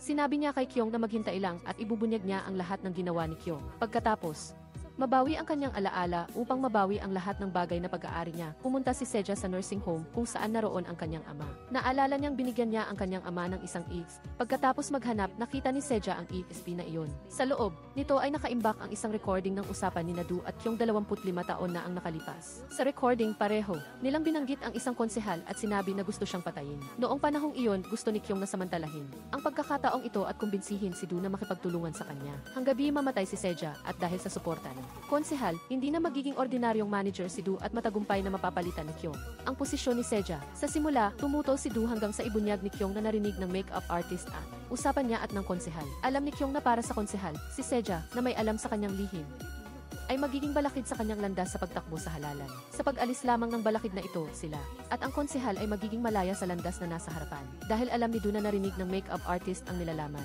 ng tawag, napilitan siyang makipagtulungan sa konsehal at mag-set up ng aksidente sa kotse upang patayin si Seja. At ang konsehal na naghahangad kay Seja noong panahong iyon ay ang misteryosong lalaki na may relo. Noong panahong iyon, tinulungan siya ng isang junior ng konsehal. Sige, Min, nagawin ito. Pagkatapos, ibinigay ng konsehal ang relo at ang kanyang political legacy kay Min na siyang naging konsehal Min. Ngayon, alam na ni Seja ang lahat ng mga lihim na ito, kaya sa set na yun, hindi na siya natatakot. Ginamit niya ang eksena at paulit-ulit na sinampal si Kyung sa mukha. Idineklara na ang tao gumawa ng kasamaan tulad ni Kyung ay mahuhulog sa bangin. Labis na nag-alala si Kyung, natatakot na baka nalaman na ni Seja ang lihim noon. Sa harap ni Seja, nawala ng kontrol si Kyung at sumigaw na nagsasabing wala siyang karapatang punahin siya dahil labis siyang nagbayad upang makuha ang lahat ng mayroon siya ngayon. Nanatiling kalmado si Seja. Papanoorin niya si Kyung na dahan-dahang lumubog sa impyerno at siya naman ay lilipad ng mataas. Sa likod, galit na sumigaw si Kyung, nagbabanta na papatayin niya ulit si Seja. Ang eksenang ito ay kinunan ng mga tao sa paligid at mabilis na nakarating kay Konsehal Min inutusan ni Konsehal Min ang kanyang assistant na alisin si Kyung at tiyakin na hindi ito makakaapekto sa kanyang kampanya. Pagkatapos, sunod-sunod na lumabas ang mga negatibong balita tungkol kay Kyung na may kaugnayan sa kanyang pag-udyok ng aksidente sa kotse at ang kanyang pakikipagsabwatan sa entertainment company noon na inilantad ang lahat. Sa wala pang kalahating araw, si Kyung na dating reyna ng pelikula ay naging isang taong kinukutya ng lahat. Ang investigasyon ni Gokcheo tungkol sa aksidente ay nagkaroon din ng breakthrough. May isang junior na nakakita ng cellphone sa kotse ni Direktor Ju. Mula sa nilalaman ng text message sa telepono, nalaman nila na ang subordinate ni Direktor Du ay aalis ng bansa ngayong gabi. Agad na kumilos sina Gokcheo at ang kanyang senior. Pumunta sila sa pier at sa perpekto koordinasyon, nahuli nila ang lalaking ito. Tumanggi ang subordinate na aminin ang kanyang ginawa kay Seja. Sa kabutihang palad, naghanda si Gokcheo. Ilang araw na ang nakalipas upang patayin ang testigo. Hindi nag-atubili ang subordinate na pumunta sa ospital at tangkain na tanggalin ang life support ng driver na nagdulot ng aksidente. Gayunpaman, salamat sa arrangement ni Gokcheo na iligtas ang buhay ng driver upang protektahan ang kanyang sarili pagkatapos kumbinsihin ni Gokcheo. Nagpatotoo ang driver laban sa subordinate ng chairman na nagsasabing inutusan siya ng taong ito na patayin si Seja. Nang makita na nabunyag na ang lahat at wala nang mapagkakaila, yumuko ang subordinate at umamin sa kasalanan. Bukod pa rito, natuklasan ni Gokcheo na ang nagpadala ng recording kay Seja ay si Du. Ngunit alam ni Gokcheo na ginawa ito ni Du hindi dahil sa kabutihan kundi dahil gusto niyang gamitin si Seja upang putulin ang maruming relasyon niya sa konsehal. Pinuntahan ni Seja si Du, gustong bigyan siya ng huling pagkakataon, umaasa na aaminin niya ang kanyang mga ginawa. Tumanggi si Du. Tulad ng makeup artist, labis siyang nagbayad upang makuha ang posisyon niya ngayon. Gayunpaman, may hawak ng matibay na ebidensya ang pulisya. Batay sa ebidensyang ito, nagdala ang pulisya ng warrant of arrest at inaresto si Du para sa kasong pambubugaw. Nang makita niya na ang nagtatanong sa kanya ay si Gokcheo, doon lang nalaman ni Du na pulis pala siya. Ngunit upang protektahan ang kanyang sarili, idineklara ni Du na may iba pang tao sa itaas niya at itinago niya ang mga lihim sa isang lugar. Gusto ni Du na gamitin ito upang makatakas sa parusa, ngunit hindi siya binigyan ng pagkakataon ni Gokcheo. Malakas niyang itinulak ang mesa patungo kay Du. Nagbabanta na kailangan niyang sabihin ang tinatawag niyang lihim upang iligtas ang kanyang buhay. Napilitang umamin si Du na itinago niya ang lihim sa ilalim ng foam ng upuan sa kanyang opisina. Sa katunayan, nakakita sila ng isang maliit na notebook sa loob ng foam na puno ng mga lihim sa pagitan ni Du at Konsehal Min. Inamin din ng subordinate ni Direktor Du ang tungkol sa konsehal. Sa hindi maikakailang ebidensya, mabilis na nag-issue ang pulisya ng warrant of arrest at inaresto si Konsehal Min kasabay nito. Nang maaresto ang konsehal, pinuntahan ng makeup artist noon si Seja. Humingi siya ng paumanhin kay Seja dahil sa pagtatago ng katotohanan at lumuhod upang magmakaawa ng tawad. Walang balak si Seja na managutin ang makeup artist, ngunit hiniling niya sa babae na ilantad ang lahat. Sumang-ayon ang makeup artist at pagkatapos ay ibinunyag niya ang pagtatago niya sa krimen ni Kyung sa isang live broadcast. Bukod sa live stream ng makeup artist, inilantad din ng media ang lihim tungkol sa iligal na pag-iniksyon ni Kyung. Agad na bumagsak si Kyung sa kailaliman. Habang inaalis ang masasamang tao, patuloy na hinabol ni Seja at ng kanyang pamangkin ang kanilang pangarap. Gusto ng kapatid na babae ni Seja na kumbinsihin ang kanyang anak na talikuran ang pangarap na maging artista, ngunit determinado ang bata. Tumanggi. Alam ni Seja, higit sa sinuman, ang pagpupursige ng kanyang pamangkin para sa kanyang pangarap kaya mariin siyang nagpayo sa kanyang kapatid. Ayon kay Seja, dahil lang sa kanyang pamilya, kaya nagawa niyang lubos na makabangon sa pagkakataong ito. Naniniwala siya na kailangan din ng kanyang pamangkin ang suporta ng pamilya. Di nagtagal, nagtayo si Seja ng sarili niyang management company at ang unang tao na gusto niyang kunin ay ang kanyang pamangkin. Sa pagkakataong ito, ang kanyang kapatid ay hindi na tumutol. Pumirma siya sa kasunduan ng may buong pagpapala. Sa gabi ng pagbubukas ng kumpanya, pinuntahan ni Gokcheo si Seja. Sinabi niya na nakakita na siya ng maraming tao na natupad ang kanilang mga pangarap. Ngunit tanging si Seja lang ang nakita niyang nakabawi ng nawawala niyang pangarap. Sumagot din si Seja na para sa kanya, si Gokcheo ay isang natatanging presensya sa kanyang pagbabalik. Si Gokcheo ang taong matatag na sumuporta at sumama sa kanya ng walang pag-aalinlangan. Inanyayahan ni Seja si Gokcheo na maging manager niya sa loob ng isang araw. Sa wakas, sa pagkakataong ito, hindi na niya kailangang magmadali, kailangan lang niyang umupo ng tahimik. Hindi inakala ni Gokcheo na ang lugar kung saan niya sasamahan si Seja sa pagkakataong ito ay ang award ceremony ng isang film festival. Sa ilalim ng spotlight, umakbay si Seja kay Gokcheo at pumasok sa auditorium. Gaya ng inaasahan, nanalo si Seja ng Best Supporting Actress Award. Pagkatapos ng 25 taon, sa wakas ay sinalubong muli ni Seja ang sandali ng pagsikat na para sa kanya. Sa entablado, nagpasalamat si Seja sa kanyang pamilya, kaibigan at kasamahan na hindi siya kailanman binitawan at lalo na niyang binanggit ang kanyang napakahalagang manager, ang kanyang ginoong numero 0728. Pagkatapos ng award ceremony, biglang nawala si Gokcheo. Sinagot ni Seja ang mga tanong ng reporter. Nang tanungin tungkol sa kanyang relasyon sa kanyang manager. Sumagot si Seja na para sa kanya, ang manager na iyon ay isang napakahalagang presensya. Biglang nagtanong si Gokcheo kay Seja mula sa gitna ng pulutong, paano kung hindi lang? Ordinaryong kaibigan ang gusto ng taong iyon sa iyo. Gusto niyang maging matatag na kasama. Sa paglalakbay mo patungo sa liwanag, tumango at bumiti si Seja. Iyon mismo ang relasyon na gusto niya. Pagkatapos magsalita, lumapit si Seja kay Gokcheo. Lumapit sa ginoong numero 0728 na para sa kanyang buhay.